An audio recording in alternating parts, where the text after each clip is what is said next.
ஆண்டவராகிய இயேசுவின் நாமத்தினாலே இந்த இரவின் ஆரம்ப வேளையில் உங்கள் நடுவில் நிற்பதற்கு கர்த்தர் கொடுத்த நல்ல வாய்ப்புக்காக நான் கர்த்தருக்கு நன்றி செலுத்துகிறேன். இந்த நாளில் நாம் கவனிக்க போகிற வேத பாடம் ஒவ்வொரு பகுதியும் நமக்கு பிரயோஜனமாக இருக்கும்படி கர்த்தர் நோக்கி பார்ப்போம், ஜெபிப்போம். இரக்கத்தில் ஐஸ்வர்யமுள்ள எங்கள் அன்பின் பரலோக பிதாவே, இந்த மாலை வேளையில் இந்த இரவின் ஆரம்ப வேளையில் என்ன நோக்கத்தோடு எங்களை கூட்டு சேர்த்திருக்கீங்களோ அந்த நோக்கத்தை நிறைவேற்ற எங்களை தாழ்த்துகிறோம். பரிசுத்த தகப்பனே, நீங்கள் செய்ய நினைத்தது தடைபடாது என்று நாங்கள் அறிந்திருக்கிறோம். தடைபடாத உம்முடைய சித்தம் இந்த இரவின் ஆரம்ப வேளையிலும் முழுமையாக எங்கள் நடுவிலே செயல்பட எங்களை தாழ்த்தி அர்ப்பணிக்கிறோம். கிருபைதாரும் காத்துக்கொள்ளும்.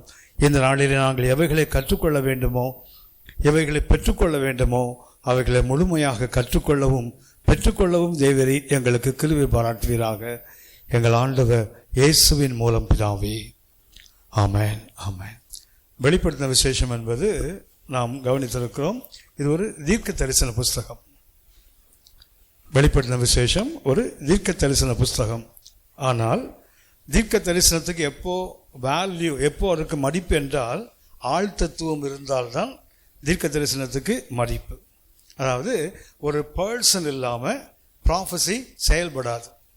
தீர்க்க தரிசனம் யாருக்கு சொல்கிறோம்? ஜனங்களுக்கு தானே. தீர்க்க தரிசனம் சபைகளுக்கு தானே. அப்படின்னா மனிதர்கள் இல்லாமல் எது நிறைவேறாது? தீர்க்க தரிசனம் நிறைவேறாது. அப்போ வெளிப்படுத்தின விசேஷம் ஒரு தீர்க்க தரிசன புத்தகமாக இருந்தாலும் அதில் மையம் யார்?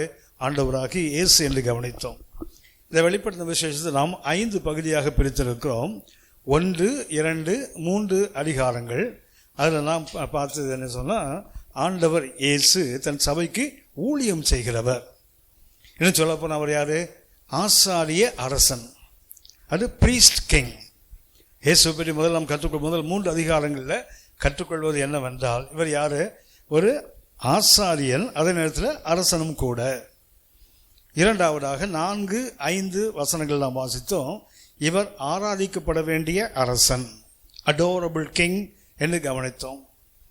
மூன்றாவதாக 6ஆம் அதிகாரம் முதல் 18ஆம் அதிகாரம் வரை நாம் கவனித்தது, இவர் நியாயம் தீர்க்கின்ற அரசன். இவர் நியாயம் தீர்க்கின்ற அரசன். நீங்கள் அறிந்திருப்பீர்கள், இஸ்ரவேலில், அதாவது குறிப்பாக ஆண்டவர் இயேசு வாழ்ந்த காலத்தில் ரோமர்கள் இஸ்ரவேலை ஆண்டு கொண்டிருந்தார்கள். அங்கே 2 விதமான அதிபதிகள் இருப்பாங்க. ஒருத்தர் யாருன்னா அரசன். அந்த அரசன் என்ன செய்ய முடியும்னு சொன்னால், அவனே மரண தண்டனை நிறைவேற்றுகின்ற அதிகாரம் அவனுக்கு உண்டு. அதான் அவன் நியாயம் தீர்க்கலாம். ஆனால் இன்னொரு கூட்டம் யார் தெரியுங்களா? அவன் ராஜா மாதிரி இருப்பானே தவிர அவனுக்கு என்ன செய்ய முடியாது? நியாயம் தீர்க்க முடியாது. இதை நீங்கள் பார்த்தீங்கன்னா தெரியும். இந்த சீட்டு கட்டு பார்த்துருக்கீங்களா? நான் ஒன்றும் சொல்ல மாட்டேன். சீட்டு கட்டு பார்த்துருக்கீங்களா? அப்படியே உலகத்தையே பார்க்காத ஆள் மாதிரி அப்படியே பார்க்குறீங்களா? அந்த சீட்டு கட்டில் அந்த ராஜாவை பார்த்துருக்கீங்களா? கையில் ஒரு வாள் இருக்கும், பார்த்துருக்கீங்களா? சரி, இனி சீட்டு கட்டு ஆடத்தான் தெரியும், அது இல்லாமல் பார்ப்போம் உட்காந்து.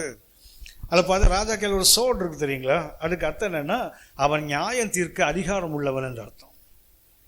சில ராஜாக்கள் என்ன கிடையாது, ராஜாவாக இருப்பார், அவருக்கு என்ன கிடையாது, அது வாள் இல்லாத ஒரு அரசன். ரோமர்கள் 2 விதமாக அரசனை பிரித்து வச்சுருந்தாங்க. ஸோ உதாரணமாக பிலாத்து ஆண்டவர் இயேசுட்டு சொல்லுவான் தெரியுங்களா, உன்னை கொல்லவும் உன்னை விடுவிக்கவும் எனக்கு அதிகாரம் உண்டு. அவன் யாருன்னு சொன்னால், a king with a sort. ஆனால் அந்த ஏரோது ராஜா இருந்தான் தெரியுங்களா, கலிலேயாவில், அவனுக்கு என்ன முடியாது? அவன் இயேசுவை சிலுவையில் அறைவதற்கு தண்டிக்க முடியாது. ஏன்னா அவனுக்கு அரசன் தான், ஆனால் அவனுக்கு என்ன கிடையாது? அந்த வாள் இல்லாதவன். ஆனால் ஆண்டவர் இயேசு அப்படி இல்லை. அவர் யார் தெரியுங்களா? Judging king. அவர் நியாயம் தீர்ப்பதற்கு அதிகாரம் பெற்ற ராஜா. அதுதான் வெளிப்பாடு 6ஆம் அதிகாரம் முதல் 18ஆம் அதிகாரம் வரைக்கும் நாம் கவனிப்பது இயேசு யாரு? ஒரு நியாயாதிபதியாகிய அரசன்.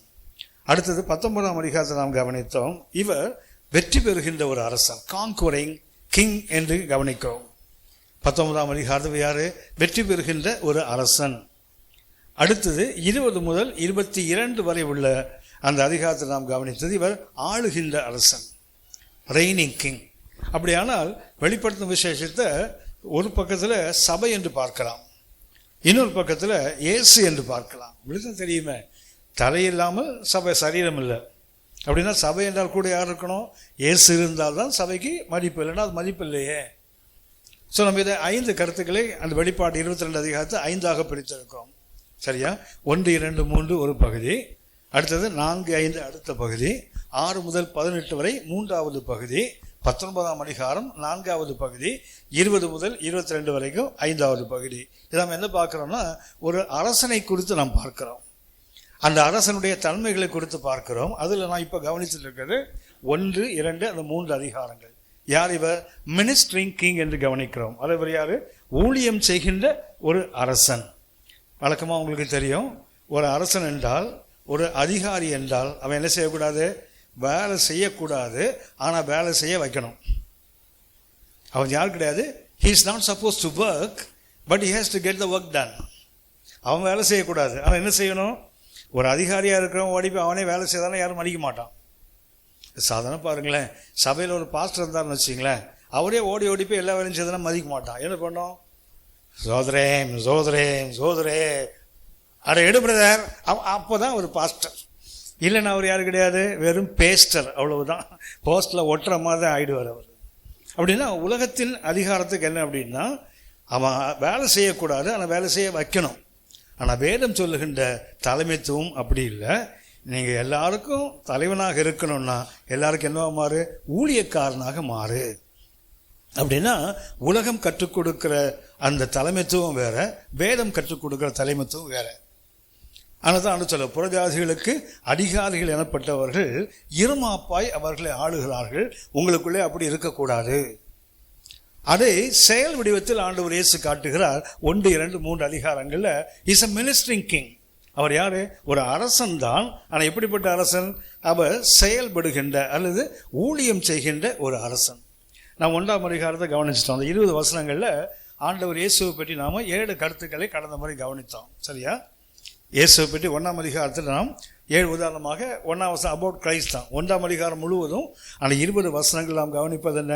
கிறிஸ்துவை பற்றியது. அந்த கிறிஸ்துவை பற்றியில் முதல் தன்மை என்ன? அவர் வெளிப்படுத்துகிறவர்.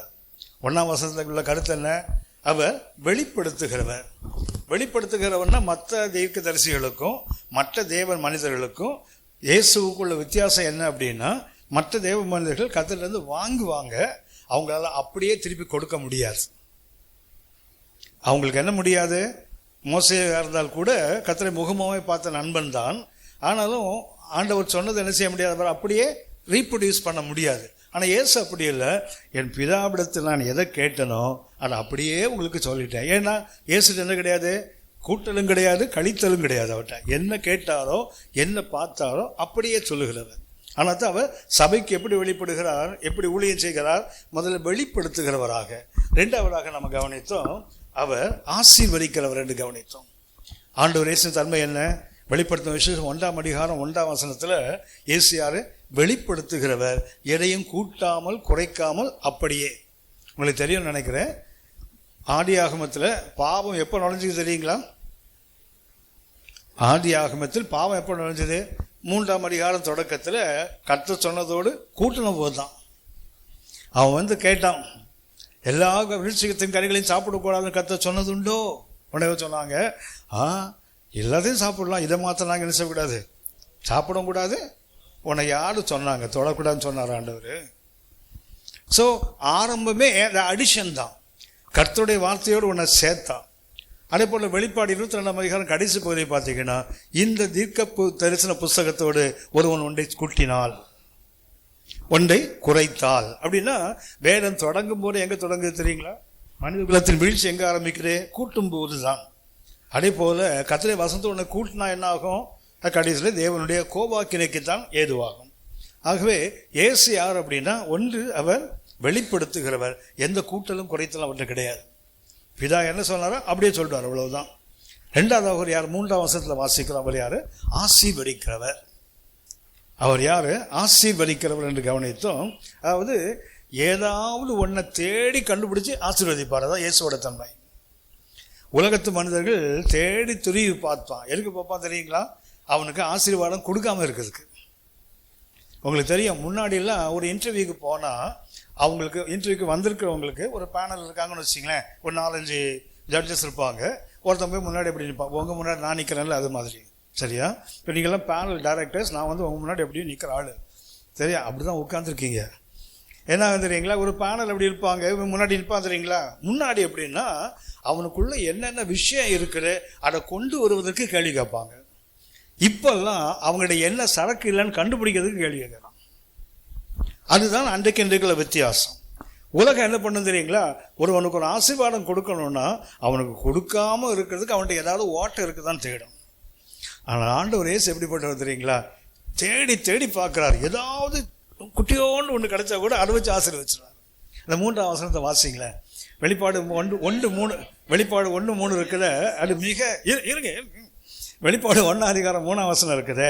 என்னை ரொம்ப சந்தோஷப்படுத்தக்கூடிய ஒரு வசனம். வாசி தம்பி. நான் முதல்ல சொல்லிட்டேன், தம்பியோட யாரும் போட்டியே போடக்கூடாது, சரியா?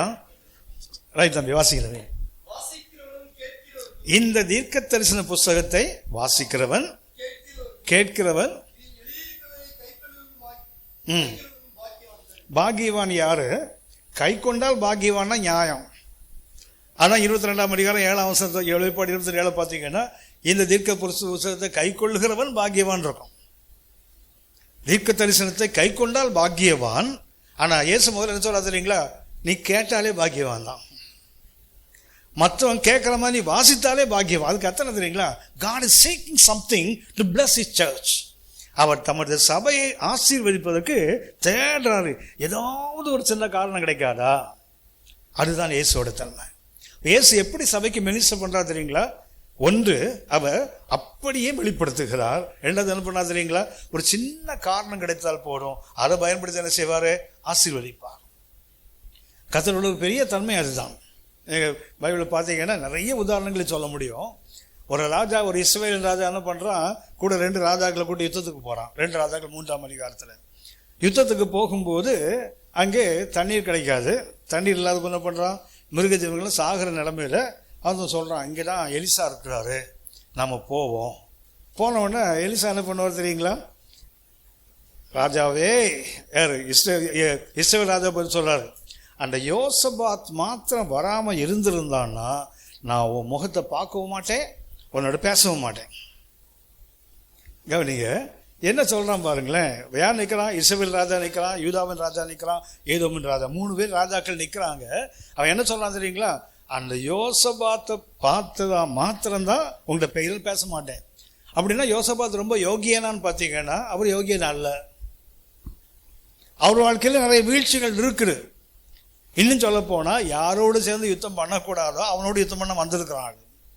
ஆனாலும் தீர்க்கதரிசியை கொண்டு கர்த்தர் சொல்லுகிறார், அந்த யோசபாத் முகத்தை பார்க்கலன்னா நான் உன்னோட பேசவே மாட்டேன். ஏன்பா அப்படின்னே யோசபாத் விசேஷம், அவன் தாவீதோட சந்ததி. எங்க பார்க்கிறார் பாருங்களேன் ஆண்டவர். இவனுடைய தவறை பார்க்காம அவன் தகப்பனுக்கு கர்த்தர் ஒரு ஆணையிட்டு கொடுத்திருக்காரு, உன் சிங்காசனத்துல ஒருவன் இல்லாமல் போவது இல்லைன்னு கர்த்தர் சொல்லி இருக்காரு தெரியுங்களா. அதை நினைவு கூர்ந்து கர்த்தரோட ஆசீர்வதிக்கிறான்னு சொன்னா இதுதான் தேவனுடைய தன்மை. இதுதான் இயேசு தன் சபைக்கு வெளிப்படாம யாரு, ஐ எம் பிளஸ்ஸர். எப்படிப்பட்ட பிளஸ்ஸர், உன்னை தள்ளுவதற்கு, உனக்கு ஆசீர்வாதம் கொடுக்காம இருப்பதற்கு காரணத்தை தேடுற ஆள் இல்ல, எப்படியாகிலும் உன்ன ஒரு ஆசீர்வாதத்தை கொடுத்துடணுமே, அதுக்கு என்ன பண்றாரு. அப்ப என்னன்னா நமக்கு சில நேரத்தில் ஆசீர்வாதமே இல்லைன்னு சொல்ல தெரியுங்களா, அந்த திக்குனோடு கூட நம்மகிட்ட இல்லைன்னு அர்த்தம். அவ்வளவுதான். இயேசுநாதர் தேடி தேடி பார்க்கிறாரு, அப்போ கூட கிடைக்கல.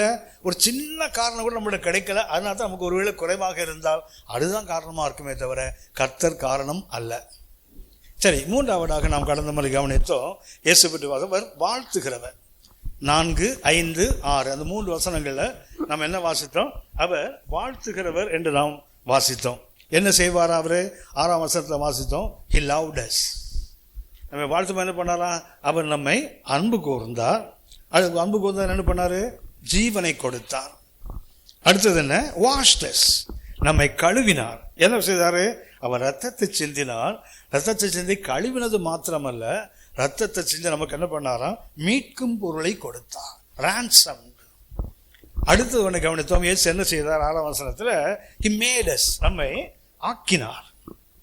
ஒன்று கவனிங்க, devil is a breaker but God is the maker. பிசாசு யாரு, உடைக்கிறவன். ஆனா அவன் பாருங்க, சிம்சோனை பார்த்து கேட்கிறான், சிம்சோனே உன் மகாபலம் எதனால் இருக்குது, எதுக்கு, அதை தெரிஞ்சிட்டவனை பலவீனப்படுத்த. ஆனா ஆண்டவர் பாருங்க பவுல கேட்கிறார், உன் பலவீனத்துல என் பலன், அதுக்கு பலவீனத்தை காட்டுறா, என் பலத்தால் நிரப்புறேன். அதான் ஆண்டவர். He is a breaker, but our God is the maker. அவர் உருவாக்குகின்ற தன்மை உள்ளவர். அதுதான் இயேசுவிடத்தில் வாழ்த்துகின்ற தன்மை. நான்காவதாக நான் ஒன்றை கவனித்தோம், அவர் வருகிறவர். சரியா? 7ஆம் வசனத்தில் கவனித்தோம். 1:7 கவனித்தது என்ன? அவர் தான் வரப்போகிறவர். வருகையில் என்ன இருக்குது? 2ஆம் வருகையின் 2ஆம் பகுதியில் இருக்குது. இதோ மேகங்களுடனே வருகிறார், கண்கள் யாவும் அவரை காணும், அவரை குத்தினவர்களும் அவரை காண்பார்கள் போட்டு அப்படின்னு என்ன எல்லாரும் பார்த்துருக்க. நான் சொன்னேன் உங்களுக்கு, கடந்த முறை சொன்னேன், மத்திய 24ஆம் அதிகாரம் 43ஆம் வசனத்தில் திருடனை போல வருவேன். மனுஷன் வருகை எப்படி இருக்கும்? திருடனை போ. திருடன் என்பதற்கு நான் சொன்னேன் உங்களுக்கு, அங்கே பயன்படுத்துகிற வார்த்தை என்ன? கிளப்டஸ் என்ற கிரேக்க வார்த்தை. அதுக்கு அர்த்தம் என்ன? தீஃப் இன் த நைட், இரவிலே வருகிற திருடன். அதே மத்திய 24:47 வாசித்த மின்னலை போல. அதுக்கு அர்த்தம் என்ன? எல்லாரும் பார்க்குற மாதிரி. மின்னல் கிழக்கிலிருந்து மேற்கே போவது போல். அப்போ கத்த மொத்த மனிதகுலமும் அதை பார்க்கும். அப்படின்னா வெளிப்பாட்டில் அவர் என்ன சொல்ல, தன்னை எப்படி வெளிப்படுத்துறான்னு? யாரு? 1வது முறை மாத்திரமல்ல, 2வது முறையும் வருகிற ஆண்டவர். சரியா? அடுத்தது 5ஆவதாக அவர் பேசுகிறவர் என்று கவனித்தோம். 10-11 வசனங்கள்ல, 1ஆம் அதிகாரம் 10-11 வசனங்கள்ல அவர் யாரு? அவர் பேசுகிறவர். பரிசுத்த யோவானோடு கூட மாத்திரம் வெளிப்படுத்தின விசேஷத்துல 27 முறை கர்த்தர் பேசி இருக்கிறார். 27 முறை. அவங்க ஞாபகம் நினைக்கிறேன், கடந்த முறை சொன்னேன், எரேமியா தான் ஒரு தனிப்பட்ட மனிதனோடு கர்த்தர் அதிகமாக பேசியது. 182 முறை கர்த்தர் எரேமியாவோடு பேசி இருக்கிறார். அப்படின்னா நம்ம அநேக நேரத்தில் கர்த்தர் பேசவே மாட்டேங்கிறாரு. கர்த்தர் என்னோடு விட்டார் அப்படி சொல்றோம் இல்லையா? கவனித்துக் கொள்ளுங்கள், சவுல் ராஜாட்ட கர்த்தர் பேசலை. தீர்க்க தரிசனத்தினால, இல்லை சொப்பனங்கள்னால, இல்லை ஊரி எதுனாலையும் பேசலை. பேசாதது காரணம் என்ன? அவனுடைய அக்கிரமம், அவனுடைய பாவம். ஏசாயா 59:1 அதுதானே? ஆமாம், உங்கள் அக்கிரமங்களே உங்கள் தேவனுக்கு உங்கள் நடுவே தடையாக நிற்குது. ரட்சிக்கக்கூடாது கைகள் குறுகி போகலை, கேட்கக்கூடாது செவிகள் மந்தமாகலை. எதுதான் தடை? நான் தான் தடை, நாம் தான் தடை. சரியா? அப்படின்னா 5வது என்ன? அவர் பேசுகிறவர். 6வது தரிசனம் ஆகிறவர். தேவன் யாரு? 12 முதல் 16 வசனங்கள்ல, 1ஆம் அதிகாரம் 12 முதல் 16 வரை கொஞ்சம் கவனிங்க. நான் கொஞ்சம் வேகமாக கடகடன்னு போனேன்னு வச்சிங்களேன், நீங்கள் வழக்கம் போல் ஒரு மாதிரி திருன்னு முழிப்பீங்களா? அப்படி முழிங்க. சரியா? ரொம்ப சீரியஸாக கவனிக்கமாக இருந்தீங்கன்னா உங்களுக்கு புரியுதுன்னு நான் பாட்டு ஓடிட்டே இருப்பேன். சரியா? இது ஒரு மாதிரி திருன்னு முழிச்சிங்கன்னா, ஓ நம்ம வேகமாக போகிறோம் போல், அப்படி என்ன பண்ணுவோம், கொஞ்சம் ஸ்லோ பண்ணிப்பேன். சரியா? ஏன்னா நீங்கள் முழிக்கிறது எனக்கு எந்த பக்கத்துலேயும் சேரல. புரிஞ்சு முழிக்கிறீங்களா, புரியாமல் முழிக்கிறீங்களா, ஒன்றுமே தெரியல எனக்கு. சரி, கவனிங்கள். 12 முதல் 16 வசனங்கள் என்ன? அவர் தரிசனம் ஆகிறவர். தேவனுடைய தன்மை என்ன? சபைக்கு அவர் எப்படி தரிசனங்களை கொடுத்து கர்த்தர் தன் சபைக்கு அவர் ஊழியம் செய்கிறார். 7ஆவதாக ஒன்றை கவனித்தோம், அவர் தைரியப்படுத்துகிறவர். சரியா? வெளிப்பாடு 1ஆம் அதிகாரம் 17-18 வசனங்களை நான் கவனித்தது என்ன? ஹீஸ் தி என்கரேஜர். நம்ம ஆண்டவரை மாதிரி உற்சாகப்படுத்துகிற ஆள் வேறு யாரும் கிடையாது. நான் கடந்த முறை சொன்னேனே உங்களுக்கு, கிதியோனை பார்த்து கதை சொல்கிறார், உனக்கு பராக்கிரமசாலியே. அவன் சொல்கிறான், நம்ம பாண்டில் சொல்லலாம், என்னையா குசும்பாயா உனக்கு, நானே என்ன பண்ணுறேன், பார்லி அறுபத்தி எங்கே பண்ணுறேன், மலையில் உச்சியில் கொண்டு போய் என்ன பண்ணுறேன், திராட்சை தோட்டத்தில் அவன் போர் அடிக்கிறான். அவன் போர் அடிக்கலை, போர் அடிச்சுட்டு உட்காந்துருக்கான் அவன். ஏன்னா பிளைன்ஸில் தான் விளையும், விளைஞ்ச அந்த அறுத்து எங்கே கொண்டு போகிறான், மலை உச்சி கொண்டு போகிறான். இங்கிட்ட மீதியான எடுத்துகிட்டு போயிடுவாங்க. ஆக பயந்து என்ன பண்ணுறான், மலையில் கொண்டு போய் ஓரமாக உட்காந்து அடிச்சுட்டு இருக்கிறான். இவர் அங்கே போய் பராக்கிரமசாலி, ஏன்னா அவனுக்கு கோபம் வரமா வராதா? அவன் சொல்கிறான், என்ன கிண்டலா உமக்கு, மனாசை கோத்திரம் சின்ன கோத்திரம், அது வேறு 2 துண்டாக போச்சு, யோர்தானுக்கு இந்த பக்கம் ஒன்று அந்த பக்கம் ஒன்று. அது என்னுடைய தந்தையோட குடும்பம் சிறியது, அதில் நான் மிக இளையவன், என்னை போய் பராக்கிரமசாலின்னு சொல்கிறீங்களே. ஆண்டவர் சொல்லுவார், உனக்கு இருக்கிற இந்த பலத்தை, அதுக்கத்தான பலவீனன்னு சொல்கிறியா, நீ தான் இளையவன் சொல்லுகிறாயா, உனக்கு ஒன்றுமே இல்லைன்னு சொல்கிறியா? ஆண்டவர் எப்படி என்கரேஜ் பண்ணுறா பாருங்களேன். உனக்கு இருக்கிற இந்த பலத்தோடு போ, எவ்வளோ இருக்க அதோடு போ. நான் உடனே என்ன செய்ய போகிறேன், அனுப்புகிறவர் நான் அல்லவா. எனக்கு ரொம்ப பிடிக்கிற வசனம் எனக்கு நிறைய, எல்லாமே வசனம் பிடிக்கும். அதில் ஒன்று என்ன தெரியுங்களா, ஆண்டவர் சில இடத்துல மனுஷன் எப்படி என்கரேஜ் பண்ணுவாதுங்களா, நீ போடா நான் கூட வரேன். ஹலோ, அது எக்ஸாக்டாக பார்த்தீங்கன்னா அந்த பேட்டர்ன் அப்படி சொல்லுவான் தெரியுங்களா, ஏய் போடா, எவன்டா உன்னை தொடுவான், நான் வரேன்டா. வாசிங்களா, ஆதியாகமம் 46ஆம் அதிகாரம் 1ஆம் வசனம் வாசிங்க. ஆதியாகமம் 46:1.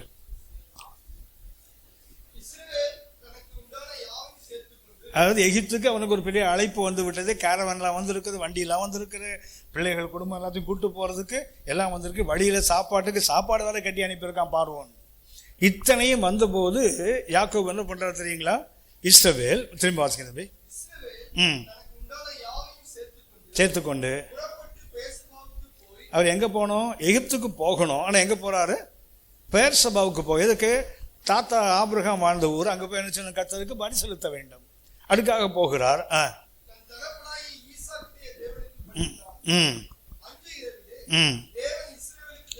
தரிசனமாகி அவனை 2 முறை கூப்பிட்டது ஒரே இடத்துல தான்.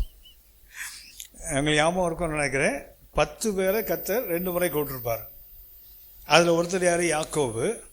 உதாரணமாக ஆதியாகமம் 22ஆம் அதிகாரம் பார்த்தீங்கன்னா, ஆபிரகாமே ஆபிரகாமே பிள்ளை மேல் கையை போடாத.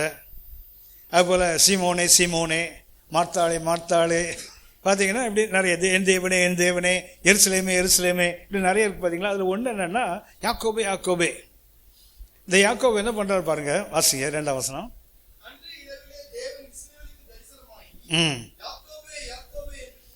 ஒரு முறை கேட்ட அவன் காதில் உள்ளாமல் போயிடுதோன்னு 2 முறை கூப்பிடுறாரு. கர்த்தர் ஒரு முறை சொன்னார், நான் 2 முறை கேட்டேன். அது சங்கீதக்காரன். கர்த்தர் ஒரு தரம் விளம்பினார், நான் 2 முறை கேட்டேன், வல்லமை கர்த்தருடையது. அது சங்கீதக்காரன். ஆனால் யாக்கோவுக்கு கர்த்தர் 2 முறை கூப்பிடுகிறார். ஏன்னா ஒரு முறையாவது அவன் கேட்டணும்னு கூப்பிடுறார் அவனை. வாசிக்க தம்பி. இதோ அடியேன் என்றான்.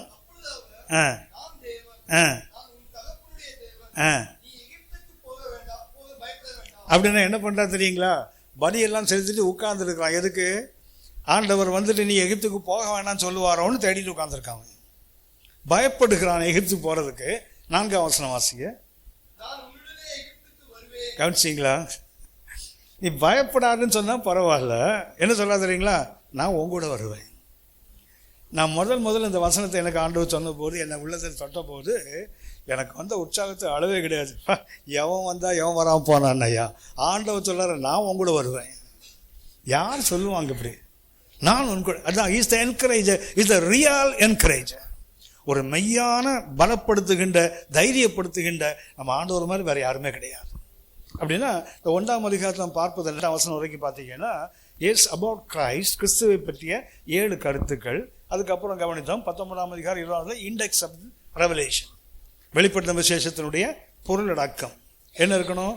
நீ கண்டவை, இருப்பவை, இனி சம்பவிக்க போவர்கள் எழுது. அப்படின்னா அந்த வெளிப்படுத்துவது இண்டெக்ஸை எழுதி சொல்லிட்டார் இயேசு. இப்போ 1ஆம் அதிகாரம் முழுதும் யாரை பற்றியது? அபவுட் கிரைஸ்ட்னு சொல்ல போனால் இயேசு எப்படி தன் சபைகளை ஊழியங்களை தொடங்குகிறார். 1ஆம் அதிகாரம் முழுவதும் பார்த்தீங்கன்னா இந்த 7 விதமான கருத்துக்கள். சரி, நான் போய் 2ஆம் அதிகாரத்துக்கு போயிடலாம். சரியா? 2ஆம் அதிகாரத்தில் how Jesus is ministering to his church. முதல்ல 1ஆம் அதிகாரத்தில் about Christ, கிறிஸ்து எப்படிப்பட்டவர். அடுத்தது how Jesus is ministering to his church, எப்படி இயேசு தன் சபைக்கு அவர் ஊழியம் செய்கிறார் அல்லது பணிவிடை செய்கிறார். சரியா? இதில் அந்த 7 சபைகளை எப்படி நாம் அறிந்திருக்கோம். 2ஆம் அதிகாரம் 3ஆம் அதிகாரத்தில் அந்த 7 சபைகள். ரைட்டா? இதில் என்ன பண்ணுறாரு? முதல்ல வாசிங்க 2ஆம் அதிகாரம் 1ஆம் வசனம் வாசிங்க. ஏன் சொல்ல வேண்டியது என்னவென்றாலும் ஏன் சொல்லல ஆண்டவர்? எபேசு சபையின் தூதனுக்கு சொல்ல வேண்டியது என்னவென்றால் அதானே உங்களுக்கு தெரியும் நினைக்கிறேன். அந்த தூதன் இருக்கு தெரியுங்களா? அந்த தூதனுக்கு பயன்படுத்துகிற கிரேக்க வார்த்தை ஏஞ்சலோஸ்.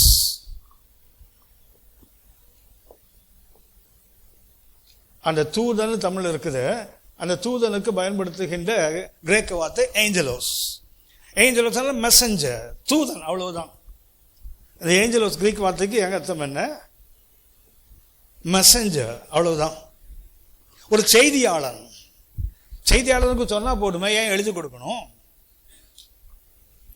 செய்தியாளருக்கு என்ன சொன்னா போடும்? அவன் உள்ளத்துல ஒரு கருத்தை போட்டா போடும், போய் சபைக்கு சொல்லுப்பா அப்படின்னா சொல்லிடுவான்ல. ஆனால் இயேசு எப்படி சபைக்கு தன் ஊழியத்தை ஆரம்பிக்கிறான்னு சொன்னா he starts writing. ஏன் தெரியுங்களா? பேசினா கூட்டி குறைச்சி சொல்லுவான், எழுதி கொடுத்தா ஒன்றும் சொல்ல முடியாது, அப்படியே தான் சொல்லணும். இன்னொன்று, பேசினால் காலங்கள் போக போக மாறிக்கிட்டே வரும். ஷேக்ஸ்பியர் டிராமா எழுதினாரு, ஏறக்குறைய 300 ஆண்டுகள் கூட ஆகலை. இது பார்த்தீங்கன்னா 100க்கு மேலே டிஃப்ரென்சஸ் இருக்காது. அப்படி நாடகங்களை 100க்கு மேலே கருத்து சண்டை போட்டே உட்காந்துருக்காங்க வெறும் 300 வருஷத்துக்குள்ள. நம்ம ஆண்டவர் மோசையை கொண்டு எழுதி நமக்கு தெரியும் 3500 ஆண்டுகள் தாண்டிடுச்சு.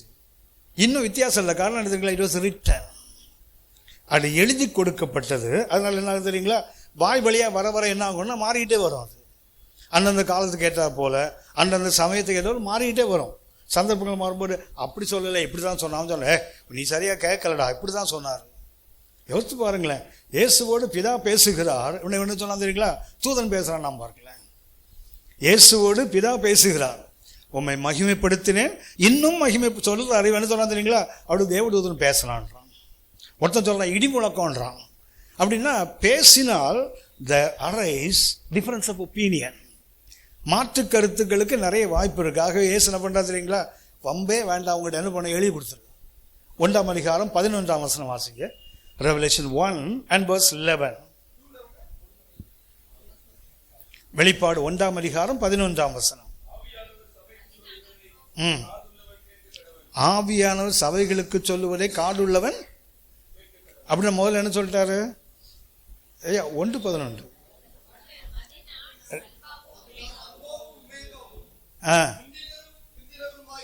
இருக்கிறேன்.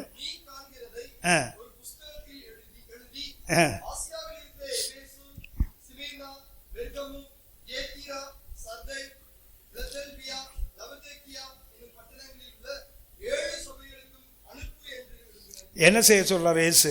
எழுத சொல்லுகிறார். 19ஆம் வசனத்தை மறுபடியும் எழுதத்தான் சொல்லுவார். நீ கண்டவை இருப்பவை நீ சம்பவிப்பவர்களை எழுது. ஏன் எழுத சொல்லுகிறார்? ஒரு வசனத்தை வாசிங்க. யோவான் 5ஆம் அதிகாரம், யோவான் 5ஆம் அதிகாரம் 47ஆம் வசனம். யோவான் 5:47.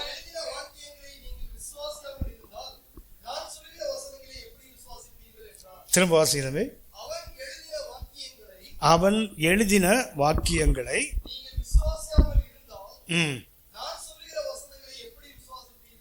மோசே என்ன செய்தார்? எழுதினார்.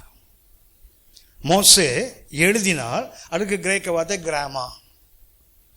எழுதினார். ரைட்டிங் இருக்குது இல்லையா, டெலகிராம் ஞாபகம் இருக்கா? இப்போ டெலகிராம் வேலையே இல்லை. இந்த எஸ்எம்எஸ் வந்தாலும் வந்தது, இந்த லெட்டர் எங்கே போச்சுன்னு தெரியல, டெலகிராம் எங்கே போச்சுன்னு தெரியல. முன்னாடி பார்த்தீங்கன்னா டெலகிராம் கொடுக்கறதுக்கு போஸ்ட்மேன் டெலகிராம் வந்தால் ஊரே கலங்கிடும். எவனோ மண்டையை போட்டான்.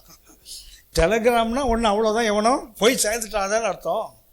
இப்போ பாருங்க அவ்வளோதாங்க, போயிடுது அவ்வளோதான். அதுக்குள்ளே முடிஞ்ச போஸ்டல் டிபார்ட்மெண்ட்டில் ஏறக்கூட உயிரே எடுத்தாச்சு. இந்த கிராமா இருந்து தான் டெலகிராம். சரியா? கிராமா என்றால் எழுதுவது, ரைட்டிங். ஹியூப்போகிராமா ஞாபகம் இருக்கா? ஹியூப்போகிராமா ஞாபகம் இருக்கா? என்னையாவது ஞாபகம் இருக்கா? என்னையாவது உங்களுக்கு ஞாபகம் இருக்குதா? 1 பேதுரு 2ஆம் அதிகாரம் 21ஆம் வசனம் வாசிங்க. 1 பேதுரு 2ஆம் அதிகாரம் 21ஆம் வசனம். இதற்காக நீங்கள் அழைக்கப்பட்டும் இருக்கிறீர்கள், ஏனெனில்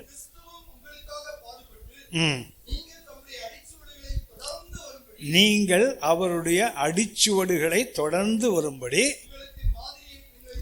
அந்த மாதிரி இருக்கு தெரியுங்களா, அதுக்கு தான் ஹியூப்போகிராமா. மாதிரிக்கு தான்.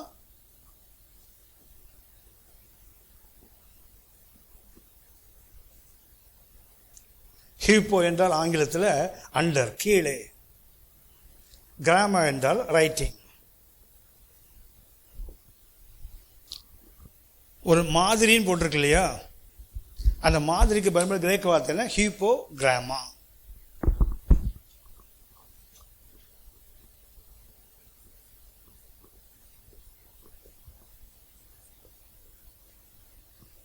ஹியூப்போகிராமா என்றால் அண்டர் ரைட்டிங், கீழே எழுதுவது.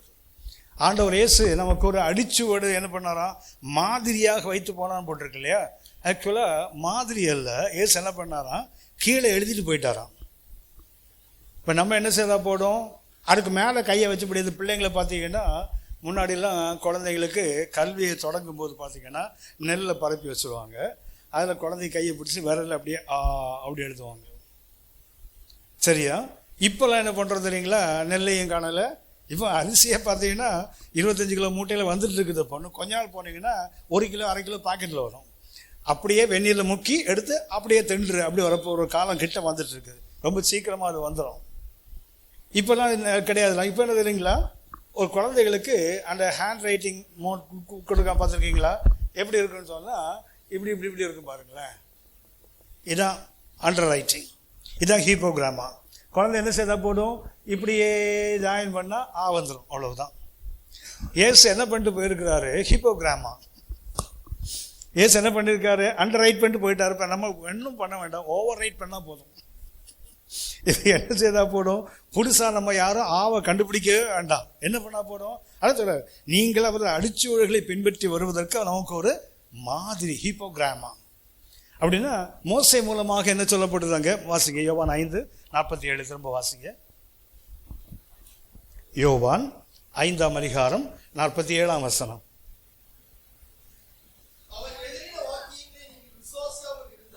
அவன் என்றால் அது மோசையை குறிக்கும். அவன் எழுதிய வார்த்தைகளை நீங்கள் விசுவாசிக்காமல் இருந்தால், அப்போ ஏசானத்தில் அவனை கொண்டு எழுதினார். இவர் என்ன பண்றார்? அதை திரும்ப சொல்லுகிறார். அதுக்கு பயன்படுத்தின வார்த்தை ரேமா.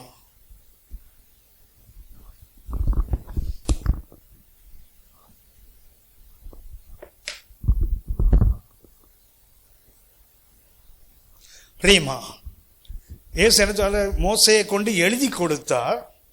ஆனா ஏசு என்ன சொல்லுகிறார்? அந்த எழுதி கொடுத்ததை ஏசு என்ன பண்றாரு? உறுதிப்படுத்துகிறார். அது சொல்றாரு, அவன் எழுதி கொடுத்ததையே நீங்க செயல்படலன்னா நான் சொல்றது எப்படி கேட்பீங்க? புரியுதாப்போ? திரும்ப வாசிக்க தம்பி. யோவான் 5:47. அப்படின்னா என்ன? எழுதி கொடுத்ததுக்கு நோக்கம் என்ன? You must have faith on it. அசைக்க முடியாத விசுவாசத்தில் வரணும். எழுதி கொடுத்ததில் வரணுங்கிறதுக்கு தான் எழுதி கொடுக்கப்படுகிறது. நீங்க என்ன பண்றீங்க? அதையே விசுவாசிக்கலைன்னா நான் சொல்றது எப்படி கேட்பீங்க? அதில் என்ன இருக்குது? ஒன்று கிராமா, அடுத்தது ரேமா. 2 வார்த்தைகள் அதில் இருக்குது. யோவான் 5:47. ஒன்று என்ன? அவனை கொண்டு எழுதி கொடுத்த நோக்கம் என்ன? You must have strong faith. அசைக்க முடியாத ஒரு விசுவாசம் வசனத்தின் மேலே வரணுங்கிறதுக்கு தான் எழுதி கொடுக்கிறார். அதுதான் எழுதி கொடுத்தார் அப்படி சொன்னாரு. இப்போ மறுபடியும் என்ன பண்றாரு? சபைக்கு எழுதி கொடுக்கிறார். வெளிப்பாடு 2:1 வாசிக்கிறீங்களா? எபேசு சபையின் தூதனுக்கு நீ எழுத வேண்டியது என்னவென்றால், அது காரணம் என்ன? எழுதினால் விசுவாசிக்கணும். ஏன்னா அது மாறாது. பேசினால் ஆளாளுக்கு மாறிடும், ஆளாளுக்கு மாறிடும்ல. ஆனால் எழுதி கொடுத்தால் மாறாது. எழுதி கொடுத்த நோக்கமே எல்லாருமே ஒரு அசைக்க முடியாத விசுவாசம் வச்சிருக்கணும். அவங்க அதுக்கு கீழ்ப்படியலை. இயேசு வந்து என்ன பண்றாரு? அதை திரும்ப சொல்றார். எழுதி கொடுத்ததே நீ விசுவாசிக்கலைன்னா நான் சொன்னதை எப்படி கேட்பீங்க? ஸோ அவர் வாழ்ந்த நாட்கள் என்ன பண்றாரு தெரியுங்களா? அவர் எழுதி கொடுத்ததை பேசுகிறார். இப்போ மறுபடியும் சபைக்கு எங்க வந்துட்டாரு? எழுதி கொடுக்க ஆரம்பிச்சிட்டார். 2வது முறை எழுத எதற்கு தெரியுங்களா? அப்படியாவது அவங்க அதுக்கு விசுவாசம் கொள்ளட்டும், அப்படியாவது அவர்கள் அதுக்கு கீழ்ப்படியட்டும். அதுதான் எழுதி கொடுப்பதின் நோக்கம். சரி, அடுத்தது 1ஆம் அதிகாரம் 11ஆம் வசனம் வாசிங்க. வெளிப்பாடு 1:11.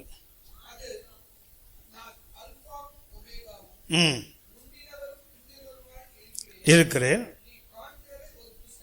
நீ காண்கிறதே ஒரு புஸ்தகத்தில் எழுதி.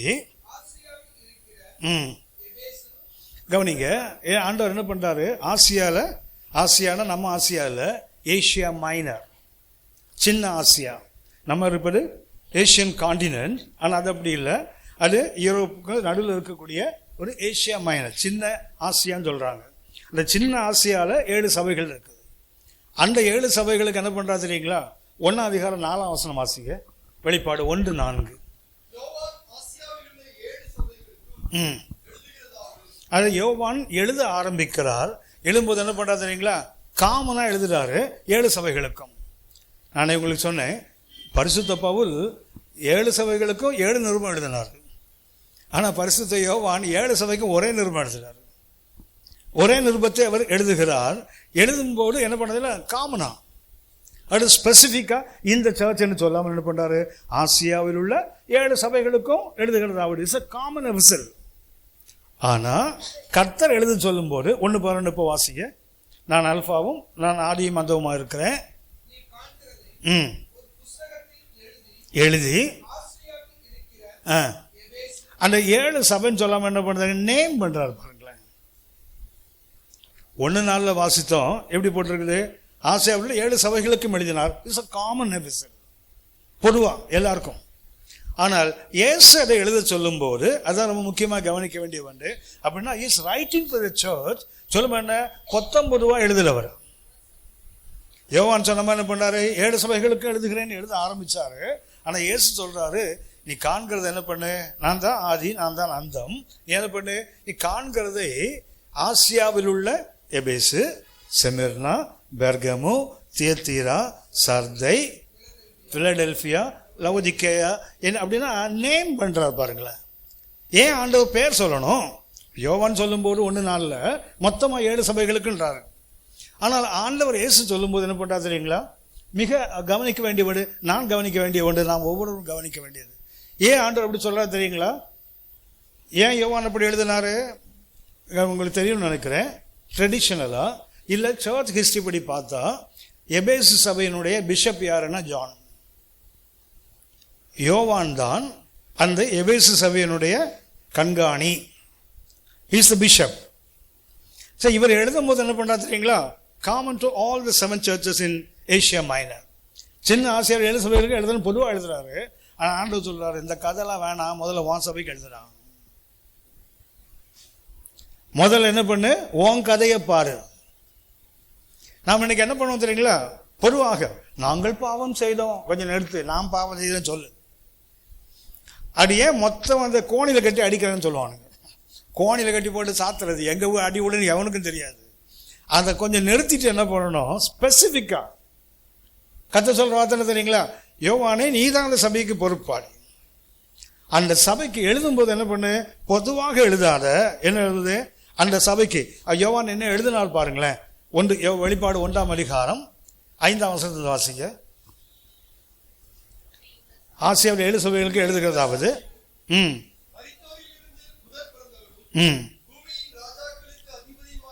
நாம் கவனித்தோம் 5, 6, 7 அந்த 2 வசனத்துல திரியேக தேவனை பற்றி வாசிக்கிறோம்.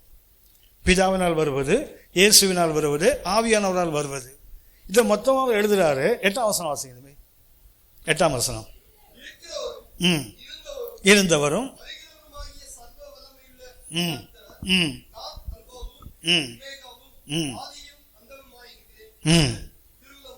திருவும் பற்றினார்.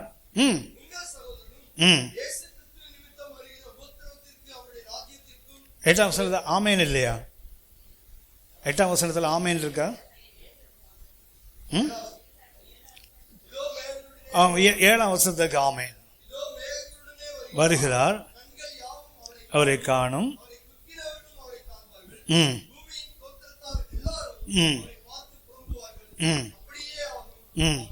ஆமேன்னு என்ன அர்த்தம்? லெட்டர் முடிஞ்சு போச்சுன்னு அர்த்தம். யோவான் 7 சபைக்கு எழுதினார் தெரியுங்களா?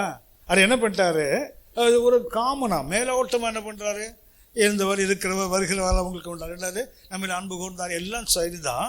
என்ன பண்றாரு, ஒரு பொதுவான ஒரு ஃபார்மல் ரைட்டிங், ஒரு வழக்கமா எழுதுற ஒரு லெட்டர் மாதிரி எழுதி முடிச்சிட்டாரு. ஆமேன் போட்டாரு. 8ஆம் வருஷம் மறுபடியும் இருந்தவர் இருக்க வர சொல்றாரு. 9ஆம் வருஷத்தை ஆரம்பிக்கிறாரு. கர்த்தர் நாள் நான் ஆவிக்குள்ளானே, நான் வசனத்து நிமித்தம் சாட்சி நிமித்தம் பத்மு தீவில் இருந்தேன். அப்போ எனக்கு எக்காலம் போட்ட சத்தத்தை கேட்டேன். அப்புறம் வந்து என்னை சத்தத்தை பார்க்க திரும்பினேன். அது சொல்லிட்டு நான் தான் யாரு, ஆதி, நான் தான் அந்தம். நீ காண்றத என்ன பண்ணு. எவ்வளவு எழுதுறாரு, 22ஆம் அதிகாரம் வரைக்கும் எழுதுற பாருங்களேன். யோவான் எழுதினது எவ்வளவு, 4ஆம் வசனத்துல ஆரம்பிச்சு 8ஆம் வசனத்தோடு முடிச்சிட்டாரு கதையை. அவர் எழுத தொடங்கி அவர் முடித்தது வெறும் அதிகபட்சம் 5 வசனங்கள்ல 7 சபைக்கு மொத்தமா எழுதிட்டார். So it's a formal letter. ஆனா கர்த்தர் சொல்றாரு, இப்படி இந்த மேல் பூச்சி கதெல்லாம் வேண்டாம். என்ன பண்ணு, ஒவ்வொரு சபையும் ஒரு ஸ்கேனிங், ஒரு ஆழ்ந்து பார்க்கிற ஒரு அனுபவத்துக்குள்ள சும்மா மட்டும் எழுதாத. யூதா நிருபம் 2ஆம் வசனத்திலிருந்து வாசிங்க. ம்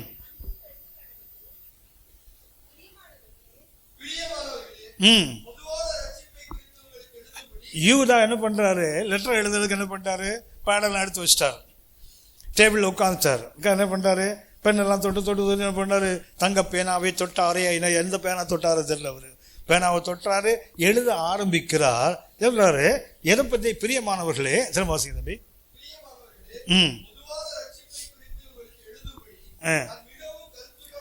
அப்படி அவர் கருத்துல என்ன இருக்கு தெரியுங்களா, ஒரு காமன் சால்வேஷன். பொதுவாக நீங்களாம் ரட்சிக்கப்படணும், இங்கே பாவத்துக்கு விலை இருக்கணும், நீதிக்கு பிழைக்கணும், இப்படி என்ன பண்ணணும், ஒரு காமனா எழுத அவர் தீர்மானிக்கிறார். அப்படித்தான் என்ன பண்றாரு, he had a plan to write the letter. பரிசுத்தவான்களுக்கு ஒரு விசை ஒப்புவிக்கப்பட்ட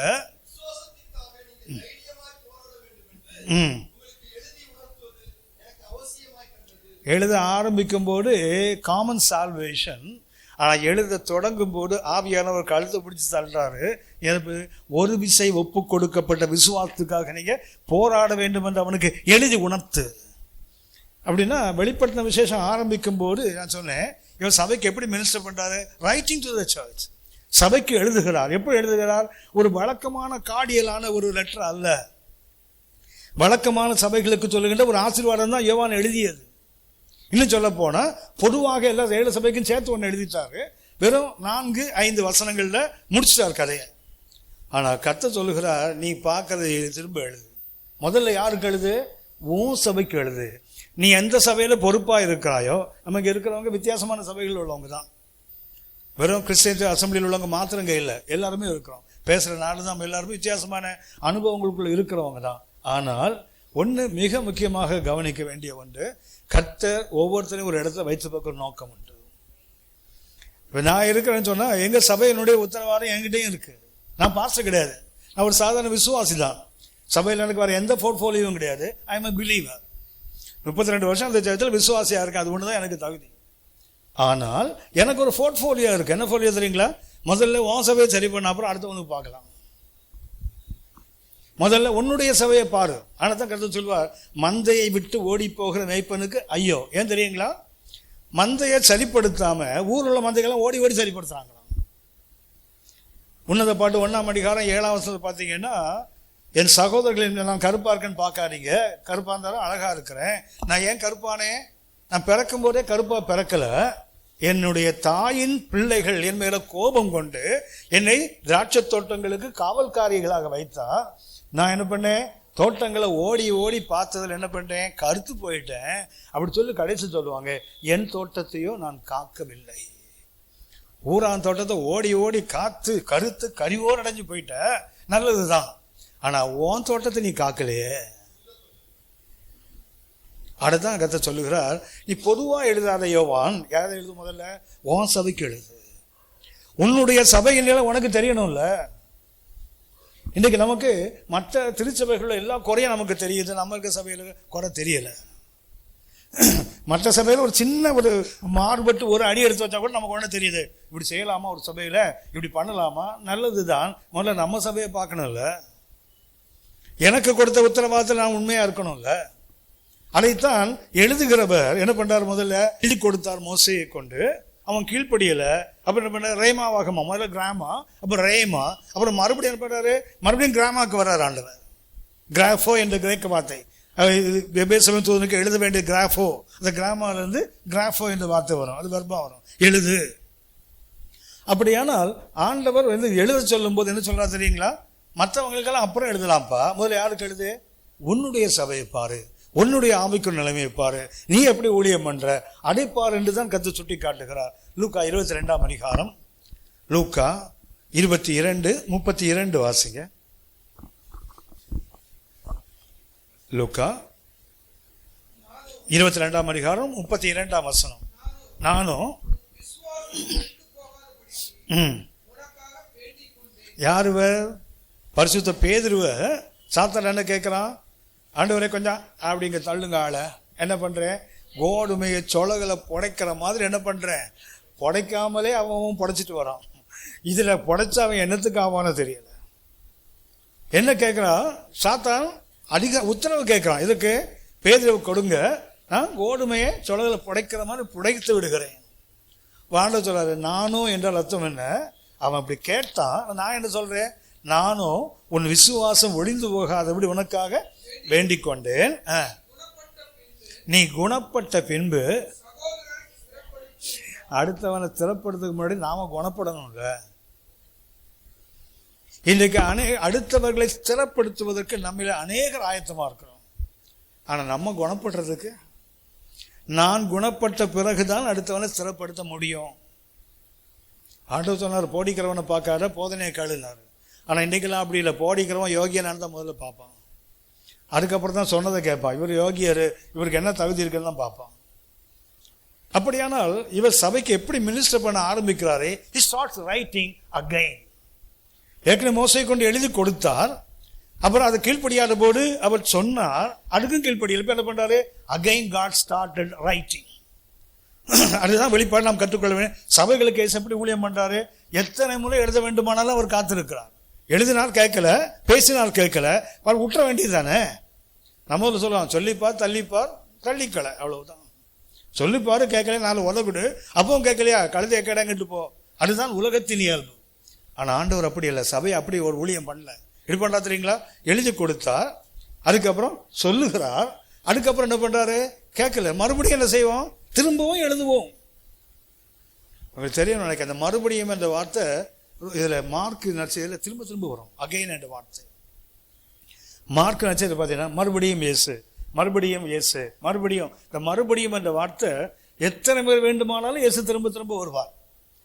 உங்களுக்கு தெரியும், சிம்சோன் அவனுடைய தலை சிறைக்கப்பட்டாச்சு, அவனுடைய பிரதிஷ்டை போயிட்டு, அவனுடைய பலம் நீங்க போயிட்டு, ஆவியான விட்டு போயிட்டாரு. ஆனா என்ன பண்றான் தெரியுங்களா? ஒரே ஒரு விஷயம் மாத்திரம். அதை விட கெஞ்சி ஜெபிக்க முடியுமான்னு எனக்கு தெரியல. எப்படி கேட்கலாம் பாருங்களேன். இந்த ஒரு விஷயம் மாத்திரம் சொன்ன மாத்திரத்தை ஓடி வந்தார்ல உள்ள. அவனு காட் இஸ் வெயிட்டிங். என்னன்னா நமக்கு அந்த ஒரு மனம் திரும்புதலும் நம்மகிட்ட இல்லை. நான் வெளிப்படுத்த விஷயம் படிச்சுட்டு இருக்கும்போது பார்த்தீங்கன்னா, எத்தனை தீமைகள் வந்தாலும் கடைசியில் பார்த்தா மனம் திரும்பல தான் வரும். எத்தனை தீமைகள், எத்தனை உபத்திரவங்கள், எத்தனை வியாதிகள் என்ன வந்தாலும் சரிதான். மனுஷன் என்ன செய்வான் தெரியுங்களா? கல்லான விக்கிரகங்களையும் வணங்குறானே தவிர கர்த்தரிடத்தில் மனம் திரும்பவில்லை. அந்த வார்த்தை திரும்ப திரும்ப எழுதப்படுகிறது வெளிப்படுத்தின விஷயத்தில். அப்படியானால் ஆண்டவர் ஏன் எழுதி கொடுக்கிறார் சபைக்கு? எழுதி கொடுத்தது, சொன்னது, மறுபடியும் என்ன பண்றாரு? திரும்பவும் எழுதி கொடுக்கிறார். எழுதுவதற்கு காரணம் என்ன? எழுத வேண்டியது முதல்ல யாருக்கு? உனக்கு, அப்புறம் தான் அடுத்தவங்களுக்கு. கவனிங்க, கிறிஸ்தவம் இன்றைக்கு வரைக்கும் நம்ம நாட்டை பொறுத்த வரைக்கும் இன்னும் நாம ஒரு 2000 வருஷத்துக்கு மேல இங்க ஊழியம் நடக்குது. எத்தனையோ நாடுகளுக்கு கிடைக்காத ஒரு பெரிய பாக்கியம் இந்திய தேசத்துக்கு. 12 அப்போஸ்தலர்ல ஒருவர் அனுப்பப்பட்ட ஊர் நம்ம ஊர் சென்னை. இந்த ஊர்ல 2000 ஆண்டுகளுக்கு முன்னாடி நற்செய்தி வந்தாச்சு. ஆனா இன்னும் நம்ம ஏன் இவ்வளவு குறைவா இருக்கோம் தெரியுங்களா? நாம இன்னும் குணப்படல.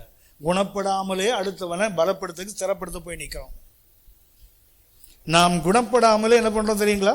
அடுத்தவங்களை பலப்படுத்த போய் நிற்கிறோம். அதுதான் இன்னைக்கு கிறிஸ்தவம் பலவீனமான கிறிஸ்தவமா இருக்கு. அடுத்து சொன்னா பரிசுத்தாவை நீங்க பலம் அடைவீங்கன்னு சொன்னாங்கல்ல. ஆனா இன்னைக்கு பரிசுத்த பெற்ற அன்னைக்கு பலவீனமா தானே இருக்கிறோம். தாவீது 3 முறை அபிஷேகம் பண்ணப்பட்டவன். ஒரு முறை சகோதரர் நடுவில், 2வது யூதேயா தேசத்துல, 3வது சமஸ்த இஸ்ரவேல் மேலும் அபிஷேகம் பண்ணப்பட்டான். அப்னர் கொல்லப்படும் போது 2 சாமுவேல் 3ஆம் அதிகாரத்தில் பார்த்தீங்கன்னா அப்னர் கொல்லப்படுகிறான். கொல்லப்படும் போது தாவீது 2 முறை அபிஷேகம் பெற்றான். 3வது சமஸ்த இஸ்ரவேலும் அபிஷேகம் பண்ணப்பட வேண்டும். அந்த 2 முறை அபிஷேகம் பண்ணப்பட்டவன் சொல்லுகிறான், நான் இஸ்ரவேல்ல ராஜாவாக அபிஷேகம் பண்ணப்பட்டவனாக இருந்தோம், இன்னும் பலவீனன் என்றான்.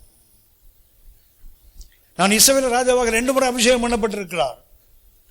ஒன்று வீட்டுக்குள்ள சகோதரர் நடுவில், 2வது யூதா பென்யமீன் கோத்திரத்துல, பின்னாடி இஸ்ரவேல் சமஸ்த வேலை அபிஷேகம் பண்ணப்பட இருக்கிறார்.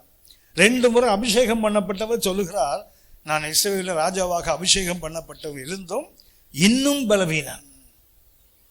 அப்படின்னா எத்தனை முறை அபிஷேக கூட்டத்துக்கு போனாலும், எத்தனை முறை ஆவியை பெற்றேன்னு சொன்னாலும், ஆடுகிறோம் பாடுகிறோம் அதிரடி வேலை எல்லாம் பண்றோமே தவிர வாழ்க்கை மாறலையே. நான் குணப்படாமல் மற்றவரை என்ன செய்ய முடியாது? திறப்படுத்த முடியாது. அதுதான் இயேசு எழுதி கொடுப்பது மிக முக்கியமான நோக்கம். எழுதும்போது பரிசுத்த யோவான் பொதுவாக எழுதுகிறார். ஆனா இயேசு அந்த ஆர்டரை மாத்திராரு பாருங்களேன். 7 சபைன்னு அவர் பொதுவாக எழுதும்போது 7 சபைன்னு எழுதாத முதல்ல யாருக்கு எழுது? Write to Ephesians. அந்த எபேசிய சபைக்கு எழுது. ஏன்னா அது உன் சபை, உன்னுடைய கட்டுப்பாட்டுக்குள் இருந்த சபை, அவங்களுக்கு எழுது அப்படின்னா முதல்ல இயேசுட்ட அவர் சபைக்கு ஊழியம் செய்வதில் எங்கே இருக்கா தெரியுங்களா? அடுத்தவங்களை சரிப்படுத்துக்கு இயேசு வரல, என்ன சரிப்படுத்த வந்தார்.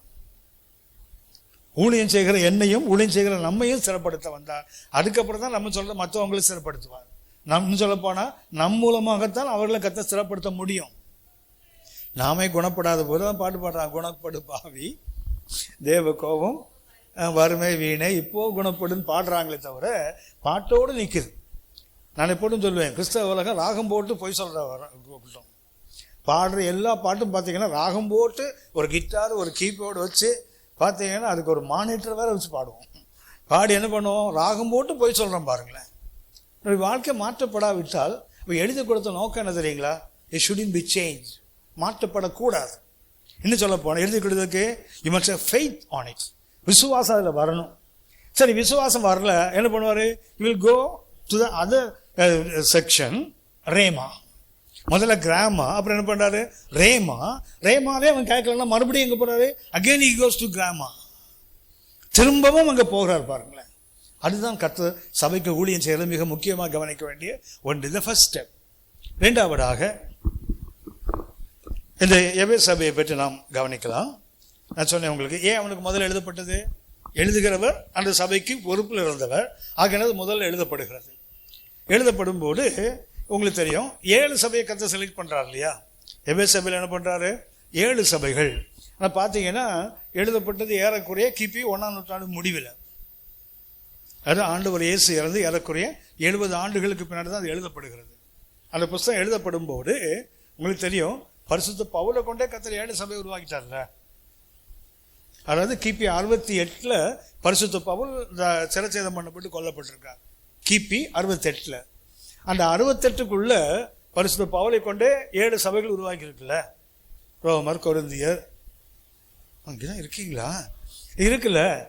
ஒரு பவுலை கொண்டு எவ்வளவுன்னா பேதுருவை கொண்டு எவ்வளவு, யோவானை கொண்டு எவ்வளவு, அந்திரேயாவை கொண்டு எவ்வளவு, மற்ற அப்போஸ்தலர் இருக்காங்கல்ல, இவங்க உலகத்தின் பயிர் நாட்டுக்கு போனாங்க இல்லையா? 100க்கும் மேற்பட்ட சபைகள் அப்போ இருக்குது. ஆனால் கர்த்தர் என்ன பண்ணுறா தெரியுங்களா? ஒரு பர்டிகுலர் ஏரியாவில், ஒரு ஆசியா மைனர், ஒரு சின்ன ஆசியா, அதுக்குள்ள ஒரு ரிங் ரோடில் இருக்கிற 7 சபைகளும். அந்த 7 சபைகளும் எப்படி இருக்குன்னு சொன்னால், அந்த சிச்சுவேஷனை மேப் பார்த்தீங்கன்னு சொன்னால் இப்படி ஒரு ரவுண்டில் தான் இருக்கும். உதாரணமாக இது எபேசுன்னு வச்சிங்களேன். இது எபேசு என்றால் இங்கே ஸ்மிர்னா இருக்கும்,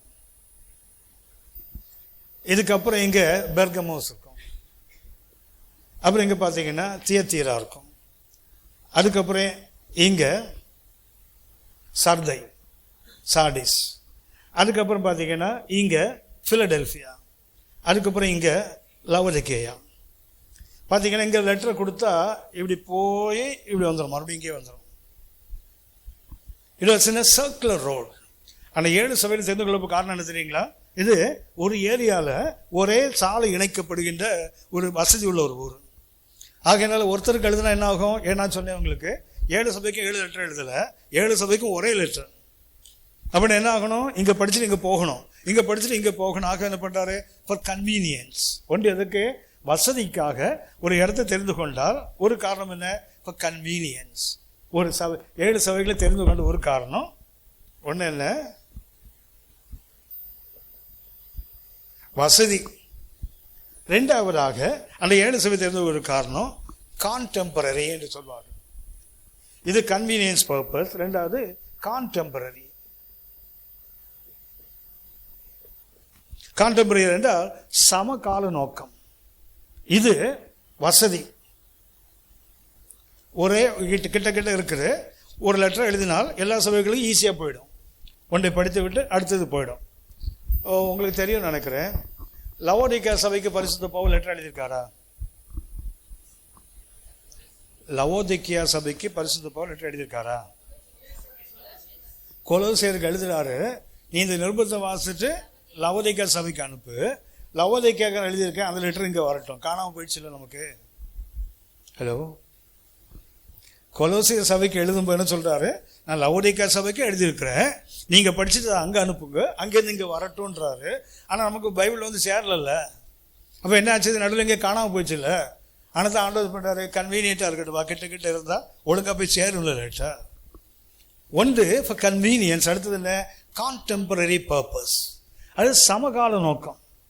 ஒரே காலகட்டத்தில் ஒரே ஊரில் சின்ன ஆசியாவில் 7 சபை இருக்குது. 7 சபையும் ஒன்றை போல ஒன்று இருக்காது, ஒன்று இல்லை. ஏண்டா சொல்கிற காரணம், தாம்பரத்தை பார்த்தீங்கன்னா ஒரு ஆவிக்குரிய சென்டர் தாம்பரம். சென்னையில் அதிகமாக சபைகள் இருக்க ஒரு பகுதி புரசவாக்கம், அதுக்கு அடுத்தது தாம்பரம் தான். கிறிஸ்தவர்கள் அதிகமாக இருக்கிற பகுதி தாம்பரம். ஆனால் ஒரு சபை கிட்ட தான் இருக்குது, ஆனால் ஒன்றை போல ஒன்றும் இல்லைல்ல. அதுதானே கான்டெம்பரரி. அதாவது சமகாலத்தில் இருக்கும், ஆனால் என்னவா இருக்காது, சமமாக இருக்காது. ஆனால் தான் என்ன பண்ணுறது தெரியுங்களா, ஒரே பகுதியில் உள்ள 7 சபைகளுக்கு. மூன்றாவதாக ஒன்று இருக்குது, காம்போசிட் பர்பஸ். மூணாவது என்ன, காம்போசிட் பர்பஸ். மூன்றாவது என்ன, காம்போசிட் பர்பஸ் என்றால் பல வகை நோக்கம். காம்போசிட் பர்பஸ் என்றால் பல வகை நோக்கம். அதாவது எல்லா சபைகளும் எல்லா காலங்களிலும் இப்படிதான் இருக்கும்.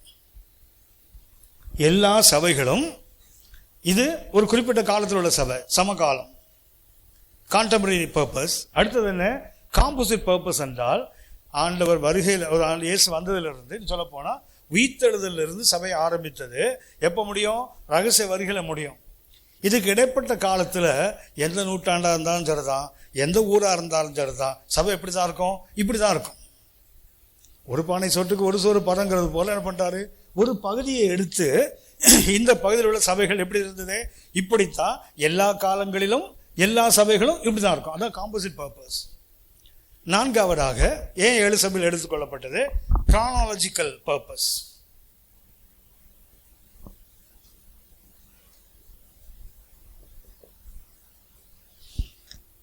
அடுத்தது என்ன, சபைகள் எல்லா சபை சரித்திரத்தை சொல்லக்கூடிய 7 சபைகள் சொல்லப்பட்ட காரணம் என்னன்னா, ஒவ்வொரு சபையும் ஒரு கால பின்னாடி வரப்போகிற சபை சரித்திரத்தில் ஒவ்வொரு காலத்துக்கும் ஒரு சபை சொல்லப்படும். உதாரணமாக எபேசி என்பது அப்போஸ்தலர் சபை, அது சிமுர்னா என்பது உபத்திரவாத இரத்த சாட்சிகளின் சபை.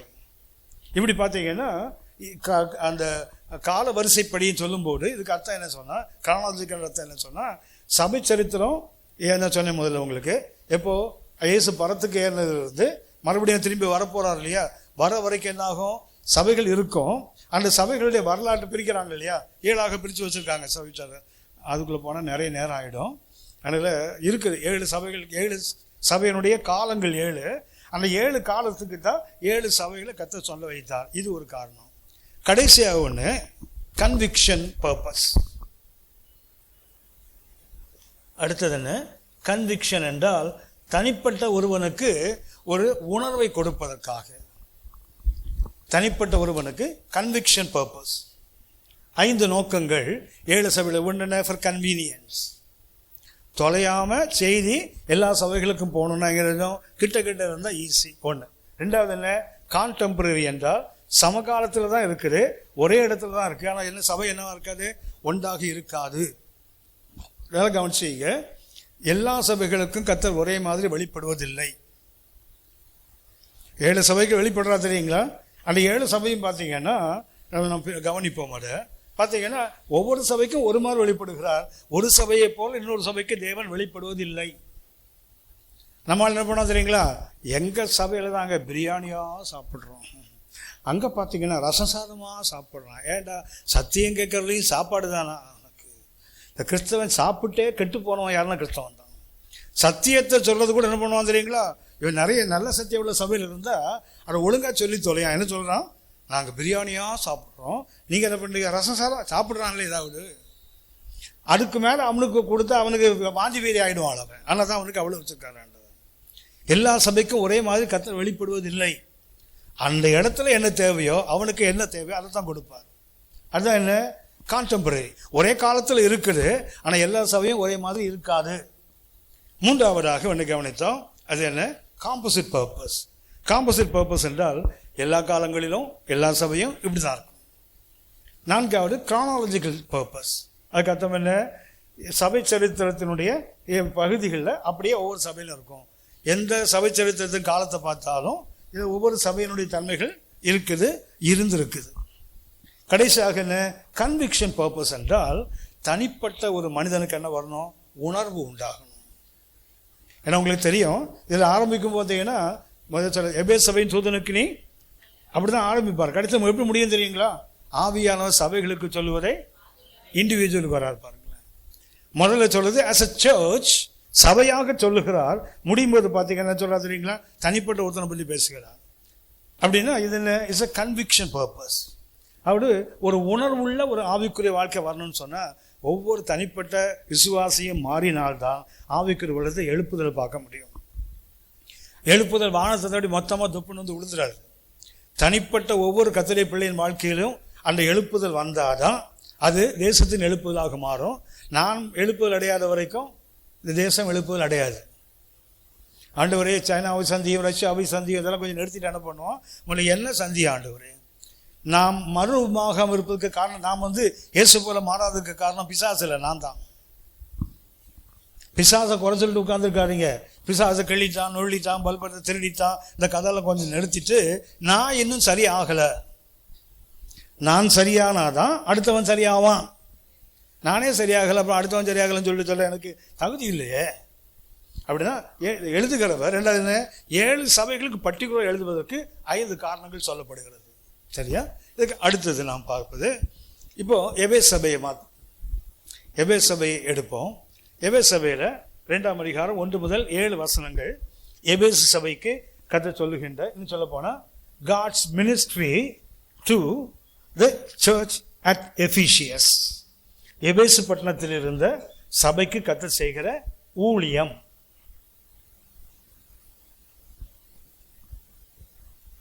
எபேசு சபைக்கு கர்த்தர் செய்கிற ஊழியம்.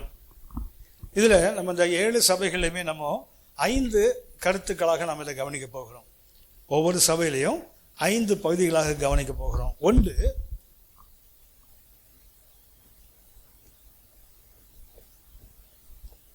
கவுன்சிலர்.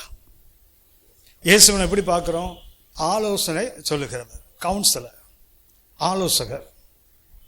சரியா? ஒன்று. இரண்டாவதாக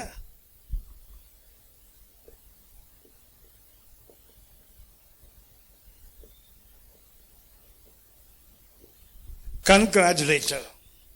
இரண்டாவது யாரு, பாராட்டுகின்றவர். ஒன்று ஆலோசனை சொல்லுகிறவர், இரண்டாவது சபையை பாராட்டுகிறார். மூன்றாவதாக கமெண்டேட்டர்.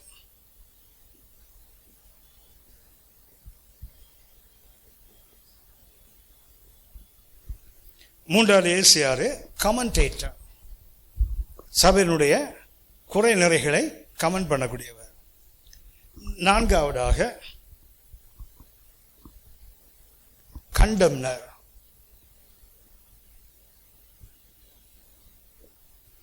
சபையை கடிந்து கொள்கிறவர், கண்டம்னர். ஐந்தாவதாக சேலஞ்சர்.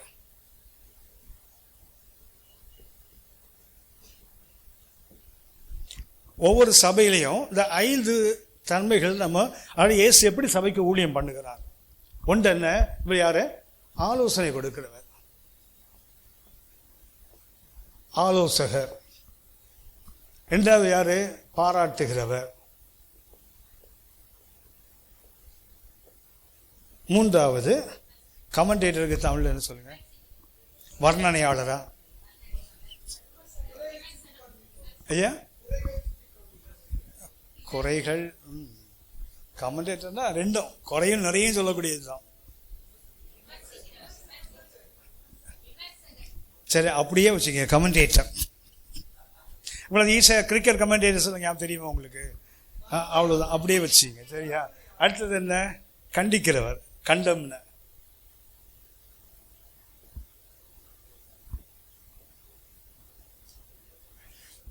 நம்ம தமிழனுக்கு பிரச்சனையே தமிழ் தான் தெரியாது, அதான் பிரச்சனை.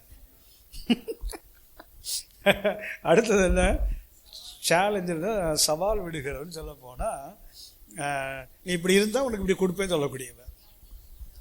சேலஞ்சர் என்றால் என்ன, உனக்கு இது வேணும்னா நீ இப்படி இருந்தால்தான். அதுதான் என்ன சேலஞ்சர், சவால் சரியான வார்த்தை தான். இந்த 5 தலைப்புகள் என்ன பண்ணுறோம், ஒவ்வொரு சபையும் பார்ப்போம். சரியா? முதலாவது எபேசியர் வெளிப்பாடு 2ஆம் அதிகாரம் 1ஆம் வசனம் வாசிங்க. இதை அடிச்சிடலாம்ல? தம்பி இருக்கு, அடிச்சிடலாமா? அடிச்சிடலாம்.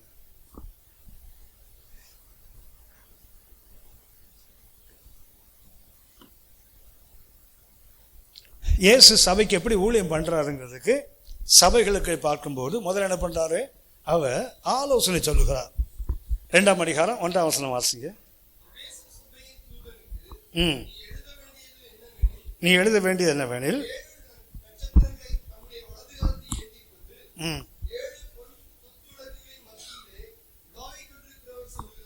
அப்ப ஆலோசகர் தன்னை பற்றி எப்படி அறிமுகப்படுத்தா தெரியுங்களா? சபையின் தூதனுக்கு என்ன செய்தி சொல்றாரு? 7 நட்சத்திரங்களை கையில் வைத்திருக்கிறவர். நட்சத்திரம் யாரு? 20ஆம் வசனம் வாசிங்க. 1:20.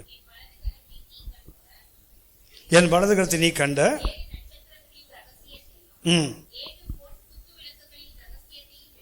எழுது. அப்படின்னா அந்த நட்சத்திரம் யாரு? சபையினுடைய மெசஞ்சர்ஸ், சபையினுடைய தூதர்கள். ஆண்டவர் என்ன சொல்றாரு சொல்லுங்களேன் கொஞ்சம்.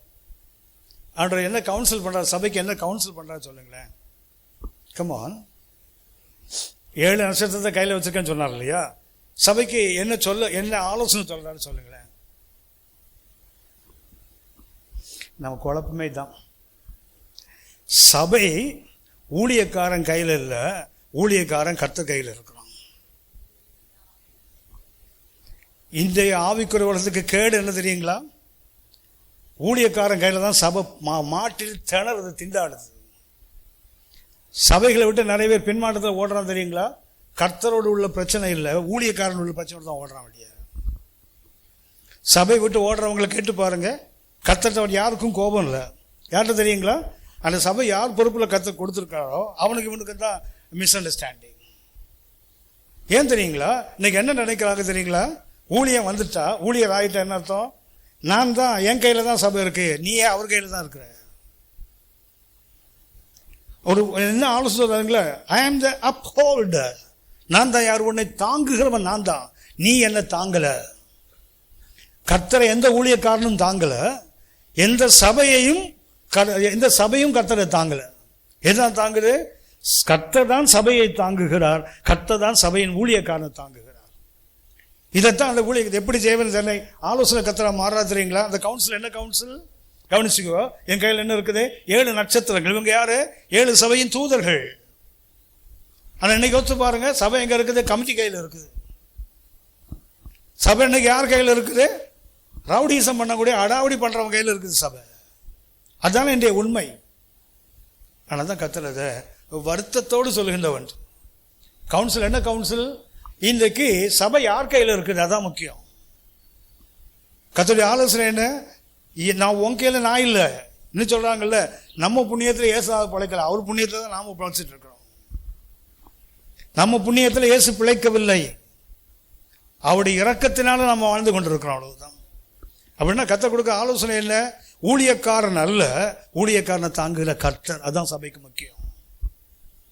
சோ இயேசு சபைக்கு சொல்லுகின்ற அடிப்படையான ஒன்று இன்றைக்கு சபைகள் மறந்து போன ஒன்று.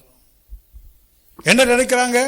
நாங்க கட்டி எழுப்பின சபை, நாங்க தான் ஆரம்ப விசுவாசி. எல்லாம் உண்மைதான், யார் இல்லைன்னு சொன்னாங்க? நீங்க தான் ஆத்துமாக்கள் உள்ள கொண்டு வந்து, எல்லாம் உண்மைதான்.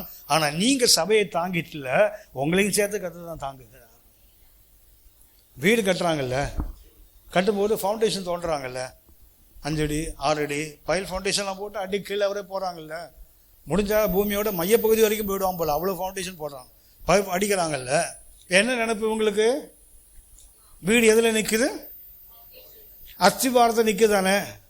ஹலோ, அஸ்திபாரம் போடுறாங்க, எதுக்கு போடுறாங்க? அதுதானே நிக்குது. சங்கீதம் 119:54 வாசிங்க. சங்கீதம் 119:54.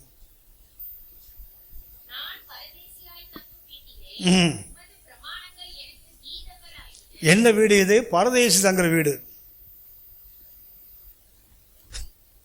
இது யார் வீடு? நான் பரதேசியாய், பரதேசம் என்ன? வேற தேசத்துக்கு சொந்தக்காரன் அர்த்தம். பிச்சைக்காரன் அர்த்தம் கிடையாது. பரதேசி என்றால், சுதேசி என்றால் இந்த தேச சொந்தக்காரன், பரதேசி என்றால் அந்த உலகத்துக்கு சொந்தக்காரன். அப்ப நாங்க எப்படி இருக்கிறோம்? 10 அடி 15 அடி நீ ஃபாயில் ஃபவுண்டேஷன் போட்டு போட்டாலும் இந்த பூமியை அந்த இடத்துல தொங்க வச்சிருக்காருல்ல. பூமிக்கு எங்க இருக்கு அஸ்திபாரம்? வீட்டுக்கு அஸ்திபாரம் பூமியில போட்ட, பூமிக்கு அஸ்திபாரம் he hangeth the world upon nothing போடுறான். ஐயோ சொல்றான், அவர் அந்த வழியில பூமியை தொங்க விட்டான்றான் யோபு. அப்படின்னா எங்க கொண்டு போடுவீங்க ஃபவுண்டேஷனை? சபை உங்க மேலேயா இருக்குது? ஹலோ, உங்களுக்கே ஃபவுண்டேஷன் கிடையாது, அப்புறம் உங்க மேல எங்க சபை? எனக்கே ஃபவுண்டேஷன் கிடையாது, அப்புறம் என் மேல எப்படி சபை நிற்கும்?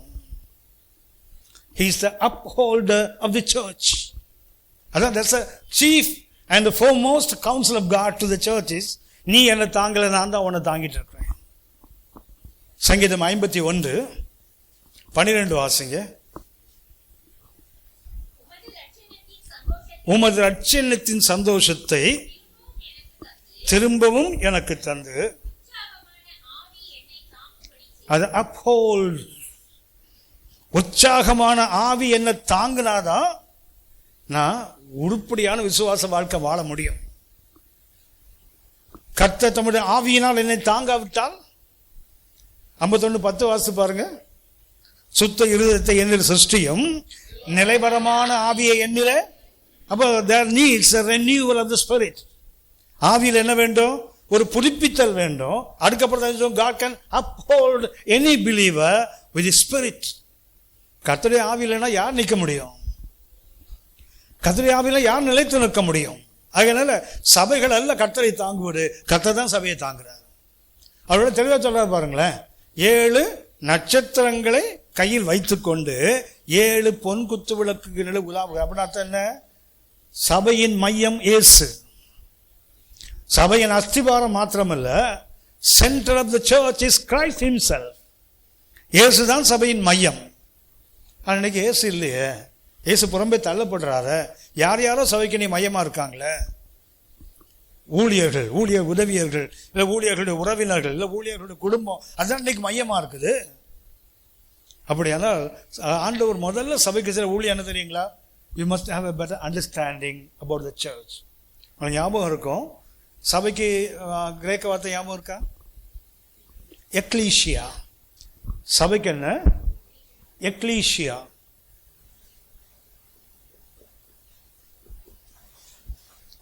சபைக்கு பயன்படுத்தப்படுகிற சர்ச் என்ற ஆங்கில வார்த்தைக்கு பயன்படுத்துகின்ற கிரேக்க வார்த்தை எக்லீஷியா.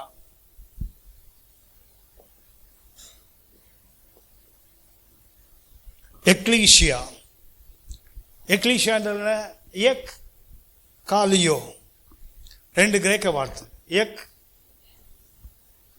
காலியோ. எக் என்றால் அவுட், வெளியே. காலியோ என்றால் கால்ட், வெளியே அழைக்கப்பட்டவர்கள் அர்த்தம். சபை என்றால் அர்த்தம் என்ன? Called out.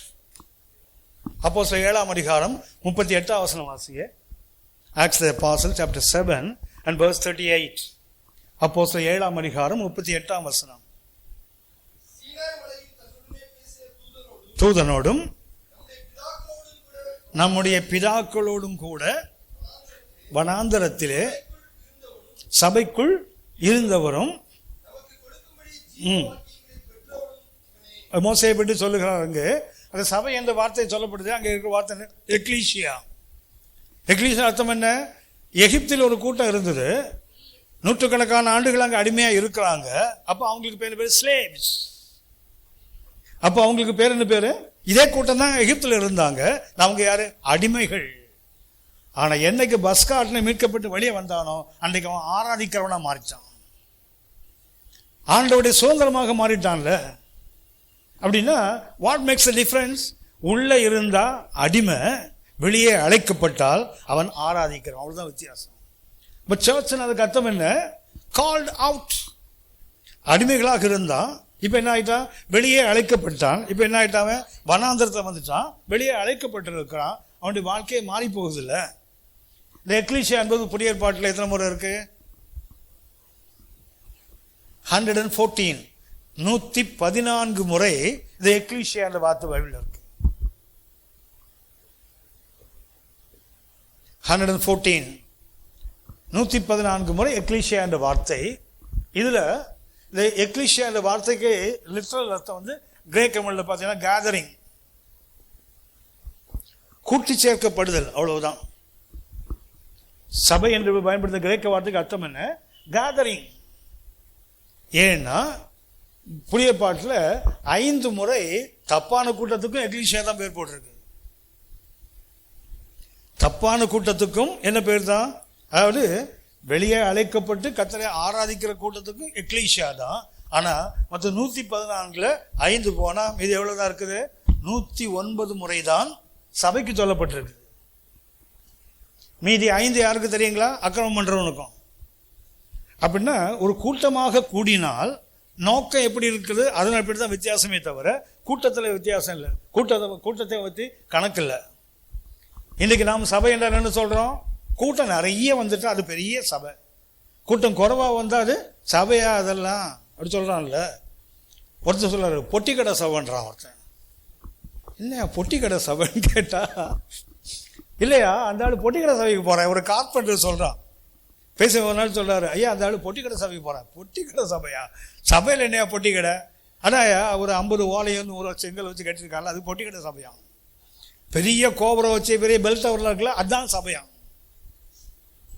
எங்க போய் சொல்லுங்க அநியாயத்தை கவனிங்க. அக்கிரமம் பண்ற உதாரணமாக அப்போஸ்தலர் 19ஆம் அதிகாரத்துல பரிசுத்த பவுல் ஒரு ஸ்டேடியத்துக்குள்ள தள்ளி அவனை கொல்லுவதற்கு நெருக்குவாங்க தெரியுங்களா? அந்த கூட்டத்துக்கு எக்லீஷியா தான் பேர். பைபிள்ல அப்போஸ்தலர் 19ஆம் அதிகாரத்துல அந்த நிகழ்ச்சி ஒரு பெரிய நிகழ்ச்சி. பரிசுத்த பவுல் என்ன பண்ணுவாங்க? ஒரு ஸ்டேடியத்துக்குள்ள தள்ளி ஒரு பெரிய கூட்டம் தியான ஆலயத்தை குழப்பம் பண்றாங்களே, அதுல பாத்தீங்கன்னா பவுலை கொல்லுவதற்காக திட்டமிடுகிறார்கள். அந்த கூட்டத்துக்கு என்ன பேர் தான்? எக்லீஷியா தான். அதனால தேவனால் அவர் கையில தாங்கப்படுகிற ஊழியர்களும் அவர் மையமாக இருக்கிற எக்லீஷியாவும் தான் சபை. அவர் மையமாக இல்லாத சபைகளும் இருக்குது, கூட்டமும் இருக்குது. எக்லீஷியாவுக்கு கிரீக் மீனிங் வந்து கேதரிங், அவ்வளவுதான். அந்த 2 வார்த்தைகளின் அடிப்படையில் உங்களுக்கு கால் அவுட் என்று சொன்னேன். ஆனா அதுக்கு கிரேக்கர்கள் பயன்படுத்துகிற வார்த்தைகளா ஒரு கூட்டம் கூடனா, ஒரு கூட்டமாக இருந்தால் அது என்ன? அது எக்லீஷியா, அவ்வளவுதான். அவனுக்கு அது எப்படி இருந்தா அவனுக்கு என்ன? எபிரேயர்ல ஓஹல் என்ற ஒரு வார்த்தை இருக்கும். ஓஹல் எபிரேயர்ல ஓஹல் என்றால் அதுக்கு அரண்மனைக்கு இந்த பேர் தான், சின்ன கூடாரத்துக்கு இந்த பேர் தான். அப்படின்னா இட் டிபெண்ட்ஸ் அப்பான் அவனுடைய மனநிலையை பொறுத்து தான். இது அரண்மனையா அல்லது சின்ன டென்டா எதுவாக இருந்தாலும் அது என்ன? அவன் மனதை பொறுத்தது. அதே போல 114 109 சபை. இதுல 90 முறை எது எழுதப்படுது தெரியுங்களா? Local church. அது ஒரு ஸ்தல சபை. 10 பேரும் 15 பேரும் உட்கார்ந்துருக்கான, அதுவும் கர்த்தருடைய பார்வையிலே சபைதான். 15,000 30,000 வரான, அதுவும் கர்த்தருடைய பார்வையிலே சபைதான். கர்த்தர் எதை பார்க்கறது இல்ல? எண்ணிக்கை அல்ல, கர்த்தர் மையமா இருக்கிறாரா, அதுதான் சபை. அதுதான் சொல்லுகிறார். என்ன கவுன்சில் பண்றாரு? நான் யாரு? ஊழியக்காரனை தாங்குகிறவன், ஊழியக்காரனால் தாங்கப்படுகிறவன் அல்ல. என்ன சொல்றாரு? நான் தான் 7 பொன் குத்துவிளக்கு நடுவில் உலாவுகிறவன் நான் தான். அது அர்த்தம் என்ன? 7 சபைகள். அந்த சபைகள் யாரும் இருக்காங்க? கர்த்தர் மையமாக இல்லாத எதுவும் சபை இல்லை. அதுக்கு பேரு எக்லீஷியான்னு இருக்கும், அதுக்கு பேரு எக்லீஷியான்னு இருக்கும். ஆனா அது என்ன இல்லை? எக்லீஷியா இல்ல. ஏனென்றால் கர்த்தர் எங்கே மையமாக வைக்கப்படலையோ, எவே சபைக்கு கர்த்தர் கொடுக்க மிக அற்புதமான ஒரு ஆலோசனை அது. ஒன்று, ஊழியர்களால் இல்ல கமிட்டிகளால் தாங்கப்படுவது அல்ல கர்த்தர் என்பவர், அவரால் தாங்கப்படுறதுதான் சபை. 2வது, மையமாக இருப்பது யார் இருக்கணும்? கர்த்தர் தான் இருக்கணுமே தவிர வேற யாரும் இருக்கக்கூடாது. உங்களுக்கு ஞாபகம் இருக்கும், பழைய பாட்டுல யூதர்களுக்கு ஆலயத்துல ஒரு குத்து விளக்கு தான் இருக்கும், 7 அகல் கொண்ட ஒரு குத்து விளக்கு தான். அப்படின்னா மொத்த அந்த யூதனுடைய கம்யூனிட்டிக்கும் எத்தனை சர்ச் தான்? ஒரே சர்ச் தான். ஆனா புதிய ஏற்பாட்டில் அப்படி இல்லை, ஒவ்வொன்றும் ஒரு குத்து விளக்கு. 7 குத்து விளக்கு இருக்குல்ல. ஹலோ, 1:20 வாசம் தெரியுங்களா? 7 நட்சத்திரங்களை கையில வைத்திருக்கிறார். 7 பொன் குத்தல். 7 பொன் குத்தல் என்ன? 1:20 பார்த்தீங்கன்னா 7 சபைகள். அப்படின்னா பழைய ஏற்பாட்டில் ஒரு குத்து விளக்கு தான், மொத்த யூதனுக்கு சேர்த்து ஒரு சபை தான். ஆனா நமக்கு அப்படி அல்ல. கர்த்தர் எங்கெல்லாம் மையமாக வைக்கப்படுகிறாரோ, எங்கெல்லாம் ஊழியர்கள் கர்த்தரால் தாங்கப்படுகிறார்களோ, எல்லாமே கர்த்தருடைய சபை தான். அதான் முதல்ல சொன்னேன், எக்லீஷியா என்பது எண்ணிக்கையின் அடிப்படையில் அல்ல, அனுபவத்தின் அடிப்படையில். அவனை எபேசு சபைக்கு கர்த்தர் சொல்ற கருத்து என்ன தெரியுங்களா? Is the councillor. என்ன சொல்றா தெரியுங்களா? நீங்க தாங்கி நான் இல்லை, நான் தாங்கினால்தான் நீ ஊழியக்காரன். இரண்டாவதாக மிக முக்கியமானது, சபையின் மையம் வேற எதுவும் இருக்கக்கூடாது, கர்த்தராக மாத்திரம்தான் இருக்கணும். இன்னைக்கு எத்தனையோ ஃபேக்டர்ஸ் இருக்குது சபையில மையமாக வைக்கப்படுவதற்கு, எத்தனையோ கருத்துக்களை சொல்றாங்க, எதுவும் ஒத்து வராது. கர்த்தர் மாத்திரம்தான் is the centre of the church. அவர் தான் சபையின் மையம், அவர் தான். சரி, இது ஒரு கருத்து. ரெண்டாவதாக இஸ் அ கன்கிராச்சுலேட்டர்னு சொன்னான் இல்லையா? ரெண்டாவது யாரு? சபையை பாராட்டுகிறவர் இல்லையா? சபையை கர்த்தர் பாராட்டுகின்ற 5 கருத்துக்கள் எபேசில் இருக்கு. உங்களுக்கு தெரியும் நினைக்கிறேன். எபேஸ் என்ற பேருக்கு அர்த்தம் ஞாபகம் இருக்கா? எபேசி என்ற பேருக்கு அர்த்தம் டிசைரபிள், விரும்பப்படத்தக்கன்னு அர்த்தம். எபேசி என்ற பேருக்கு அர்த்தம் என்ன? டிசைரபிள், விரும்பப்படத்தக்க. ஏன்னா அந்த சபை கர்த்தருக்கும் விருப்பமா இருந்தது, மனிதர்களுக்கும் விருப்பமா இருந்திருக்கு. யோசிச்சு பாருங்களேன். அந்த சபை உருவாக்கப்பட்டது பரிசுத்த பவுலால. பரிசுத்த பவுல் அதிக காலம் ஒரு சபையில் இருந்தார்னா அது எபேசு சபை தான். அப்போ 20ஆம் அதிகாரம் பார்த்தீங்கன்னா, இந்த 3 வருஷம் இரவும் பகலும் கண்ணீரோடு உங்களுக்கு நான் புத்தி சொல்லி வந்தேன் பாரு. பரிசுத்த பவுல் ஒரு இடத்துல 3 வருஷம் இருந்தாருன்னா இது ஒரு சபை தான். மாத்திரமல்ல, அங்கே நான் உங்களுக்கு சொன்னேன், இயேசுவுக்கு அன்பான சிஷ்யன் யோவான் தான் ஃபர்ஸ்ட் பிஷப். அதுக்கு அங்கே யார் ஊழியம்? ஆக்கிலா பிரிஸ்கிலா அங்கே தான் ஊழியம் செய்கிறாங்க. தீமோத்தேயு அங்குதான் அனுப்பப்பட்டார். அதாவது அதிகமான தேவ மனிதர்கள் அனுப்பப்பட்ட ஒரு சபை எதுன்னா அந்த எபேசு சபை தான். ஏன்னா it is desirable to God, கர்த்தர் விரும்புகின்ற ஒரு சபை. ஆக என்ன பண்ண தெரியுங்களா? எப்படிப்பட்ட ஒரு பரிசுத்தவானை அந்த சபைக்கு அனுப்பி அவர் நேசித்ததினால். ஒன்று அப்படின்னா இஸ் த கவுன்சிலர், ரெண்டாவது என்ன? He is the commentator, congratulator. என்ன பண்றாரு? 2ஆம் வசனம் வாசிங்க. உன் கிரியைகளையும்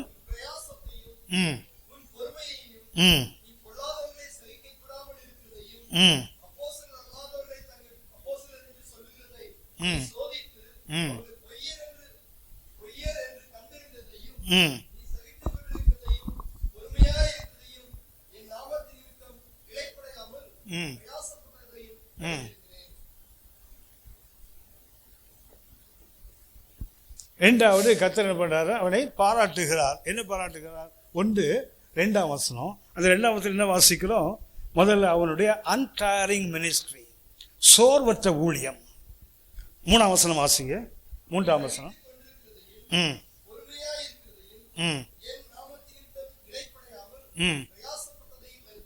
என்ன ஊழியத்தை கர்த்தர் எதிர்பார்க்கிறார்?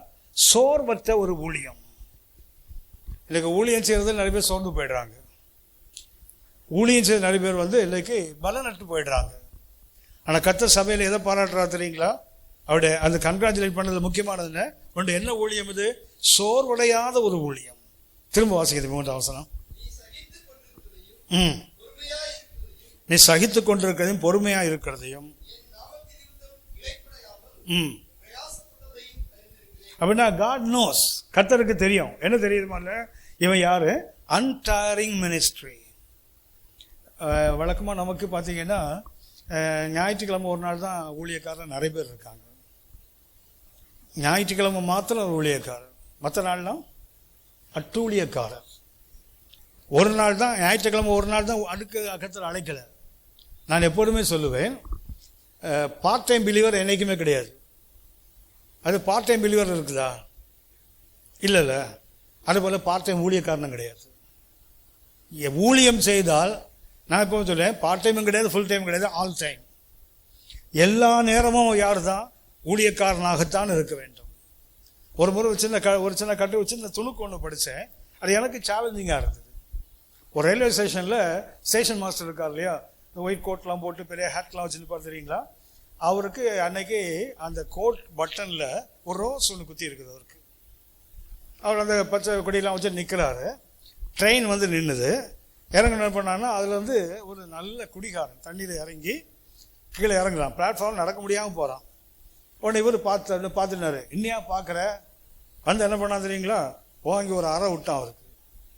அடிச்சுட்டு அவர் அந்த பட்டனில் ரோஸ் எடுத்தான். ரோஜா பூ உனக்கு ஒரு கேடா, போடா அப்படி மிதிச்சுட்டு போயிட்டான் பாட்டு. இவர் அப்படியே பார்த்துட்டே நிற்கிறாரு. ஃபோட்டோஸ்லாம் இருப்பாங்கல்ல, அவன் சும்மா விடுவானா? விடுவான். சார் என்ன சார் சும்மா நிற்கிறீங்க? சொல்லுங்க சார், இப்போ கையை காலை உடைச்சுறேன். I am on duty. நான் என்னவா இருக்கேன்? டியூட்டியில் இருக்கிறேன். நான் யாரையும் அடிக்கக்கூடாது, சண்டை போடக்கூடாது. ஹலோ, நம்ம எப்பவுமே ஆஃப் டியூட்டிலே இருக்கிறோம், ஆன் டியூட்டியே வரதில்லை. நமக்கு வீடாக இருந்தாலும் ஆஃப் டியூட்டி தான், சபையாக இருந்தாலும் ஆஃப் டியூட்டி தான், சமுதாயமாக இருந்தாலும் ஆஃப் டியூட்டி தான். எப்போ நமக்கு வள்ளுன்னு பிடுங்கன்னு நமக்கே தெரியாதுல்ல. எனக்கு ஒரு சேலஞ்சிங்காக இருந்தது. அது ஒரு ஸ்டேஷன் மாஸ்டர் அவர்கள் எனக்கு, நான் டியூட்டியில் இருக்கிறேன், நான் என்ன பண்ண, சண்டை போடக்கூடாது. இப்போ அப்படின்னா அவன் என்ன பண்ணுறான், அந்த டியூட்டி ஹவர்ஸ்க்கு அவ்வளோ மதி. நமக்கு ஆல்வேஸ் டியூட்டி ஆச்சு. நமக்கு பார்ட் டைம் ஃபுல் டைமே கிடையாது, ஆல் டைம். எல்லா நேரமும் நீங்கள் நான் யார் தான் கதிரை ஊழியர். என்ன அந்த காலத்தில் ஆச்சரியமான ஒளிக்கு அழைச்சிருக்காருல்ல. அப்புறம் யாரு? அவருடைய புண்ணியங்களை அறிவிக்கும்படி தெரிந்து கொள்ளப்பட்ட ராஜரீகமான சந்ததி தானே. ஆசாரி கூட ஒரு பரிசுத்த ஜாதி தானே. அப்படி இதில் ஞாயிற்றுக்கிழமை மாத்திரம் சண்டே கிறிஸ்டியன் மண்டே கிறிஸ்டியன் வித்தியாசம் இருக்குதா என்ன? இல்லையே. அப்படியானால் என்னங்களா, அன்டயரிங் மினிஸ்ட்ரி என்பது ஞாயிற்றுக்கிழமை மாத்திரம் காலையில் ஒரு பிரசங்கம் பண்ணேன், அதோடு முடிஞ்சு போச்சு. அது இல்லை, எப்பவுமே ஊழியக்காரன் தான். சபையில் கர்த்தர் எதை பாராட்டுறாரு தெரியுங்களா? அந்த அன்டயரிங் மினிஸ்ட்ரி. ரெண்டாவது பார்த்தீங்கன்னா, ரெண்டாவது வசனம் வாசிங்க. எபேசியர் 2, வெளிப்பாடு 2:2.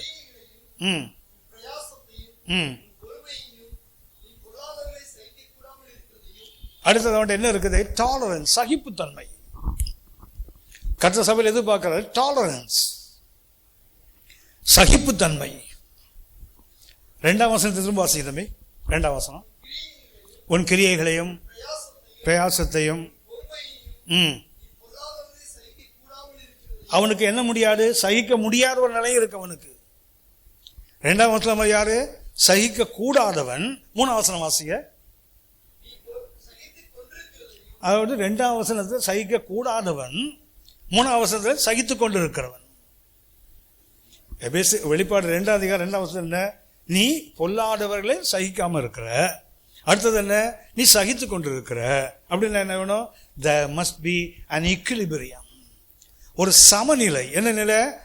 எதை நான் சகிக்க கூடாது, எதை நான் சகிக்க வேண்டும் என்ற அந்த பகுத்தறிதல் நமக்கு இருக்கணும். சபையில் கர்த்தர் எதை பாராட்டுகிறார்? டாலரன்ஸ் வேணும், அதே நேரத்தில் இன்டாலரன்ஸும் வேணும், சகிப்புத்தன்மையும் வேண்டும். அதே நேரத்தில் உங்களுக்கு ஞாபகம் இருக்கும், பைபிளில் சாந்த குணமுள்ள சொல்லப்பட்டது ஒரு ஆணா பெண்ணா? ஆண் தான், சரியா? ஆனால் ஆவியானவர் சொன்னார், பெண்கள் என்ன தெரியுமா? இதயத்தில் மறைந்திருக்கிற சாந்தமும் அமைதலும் ஆவியாகிய அதுவே அழகுன்னு சொல்லியிருக்காரு. யாருக்கு அழகு? ஒரு பெண்ணுக்கு அழகு என்னவா? இருதயத்தில் மறைந்திருக்கிற சாந்தமும் இது வேற, சாந்தத்துக்கு மேல அமைதலுள்ள ஆவியான். சமீபத்தில் இந்த பிலமன் நிறுவனம் படிச்சுட்டு இருந்தேன். அதில் 1, 2, 3 வசனத்தை பார்த்தீங்கன்னா, அதில் 1 பிலமன் இருப்பார், 2வது அப்பியா, அதுக்கப்புறம் அர்க்கிப்பு, 3 பேர் இருப்பாங்க. அந்த 3 பேரில் அந்த பிலமன் பேருக்கு அர்த்தம் என்னன்னா, ஃப்ரெண்ட்லின்னு அர்த்தம், நண்பன், நட்பு பாராட்டுறவன். அடுத்தது அப்பியான்னா ஃப்ரூட்ஃபுல். நமக்கு ஃபேட்ஃபுல் நிறைய இருக்குது, ஃப்ரூட்ஃபுல்ல கொழுப்பு, தலையிலிருந்து கால் வரைக்கும் கொழுப்பு தான் இருக்குது. வீடுகளில் இருக்கிற பெண்கள் எப்படி இருக்காங்கன்னா ஃப்ரூட்ஃபுல்லாக தான் இருக்கணுமே தவிர வேற எந்த விதத்திலும் இருக்கக்கூடாது. கனி கொடுக்கிறவர்னா என்ன வேணும் தெரியுங்களா? முதல்ல கனி கொடுத்த முதல் தெரியுங்களா, விதையை போட்டால் அது சாகணும். அதான் யோவான் 12:24. கோதுமை மேலே தனித்திருந்தால் அது பலன் கொடுக்காது, அது நிலத்தில் விழுந்து செத்ததே ஆனால் அப்படின்னா மிகுந்த பலன் எப்போ வரும்? சுயம் செத்தாதான். நம்ம சகோதரிகளுக்கு, எங்கள் அம்மாவுக்கும் சரி, எங்கள் அக்காவுக்கும் சரி, என் தங்கச்சிக்கும் சரி, என் அண்ணன் பொண்ணுக்கும் சரி, என் தங்கச்சி பொண்ணுக்கு யாருக்குமே இது இல்லை. நான் வெளியே சொல்லவே இல்லை. நான் உங்களை சொன்னீங்களா தங்கம், எங்கள் வீட்டில் அப்படி இருக்குது. அப்பியான்னு ஒரு அம்மா அங்கே இருந்திருக்குது. அந்த அப்பியா எப்படிப்பட்ட அம்மா? அது ஃப்ரூட்ஃபுல், பெயின்ஃபுல்லான ஆள் இல்லை அந்த அம்மா. ஆனால் என்ன தெரியுங்களா, அந்த 3ஆம் வசனம் பார்த்தீங்கன்னா, உனக்கு கிருபையும் சமாதானமும் உண்டாவதாக இருக்கும். ஒரு குடும்பத்துக்கு தேவை கிருபையும் சமாதானமும். எப்போ தெரியுங்களா? அதில் ஒரு குடும்பத்தில் எப்படி இருக்கணும்? You must be friendly. அடுத்தது யாரு? She must be fruitful. 3வது அர்க்கிப்பியன் ஒருத்தர் இருக்கிறான் தெரியுங்களா, அவனை பார்த்தீங்கன்னா ஃபெல்லோ சோல்ஜர்னு இருக்கும், உடன் போர் சேவகன் இருக்கும். அது ஃபெல்லோ 3F. ஒருத்தன் யாரு? ஃப்ரெண்டு. இன்னொருத்தவங்க யாரு? ஃப்ரூட்ஃபுல். 3வது யாரு? ஃபெல்லோ சோல்ஜர், உடன் போர் சேவகன்.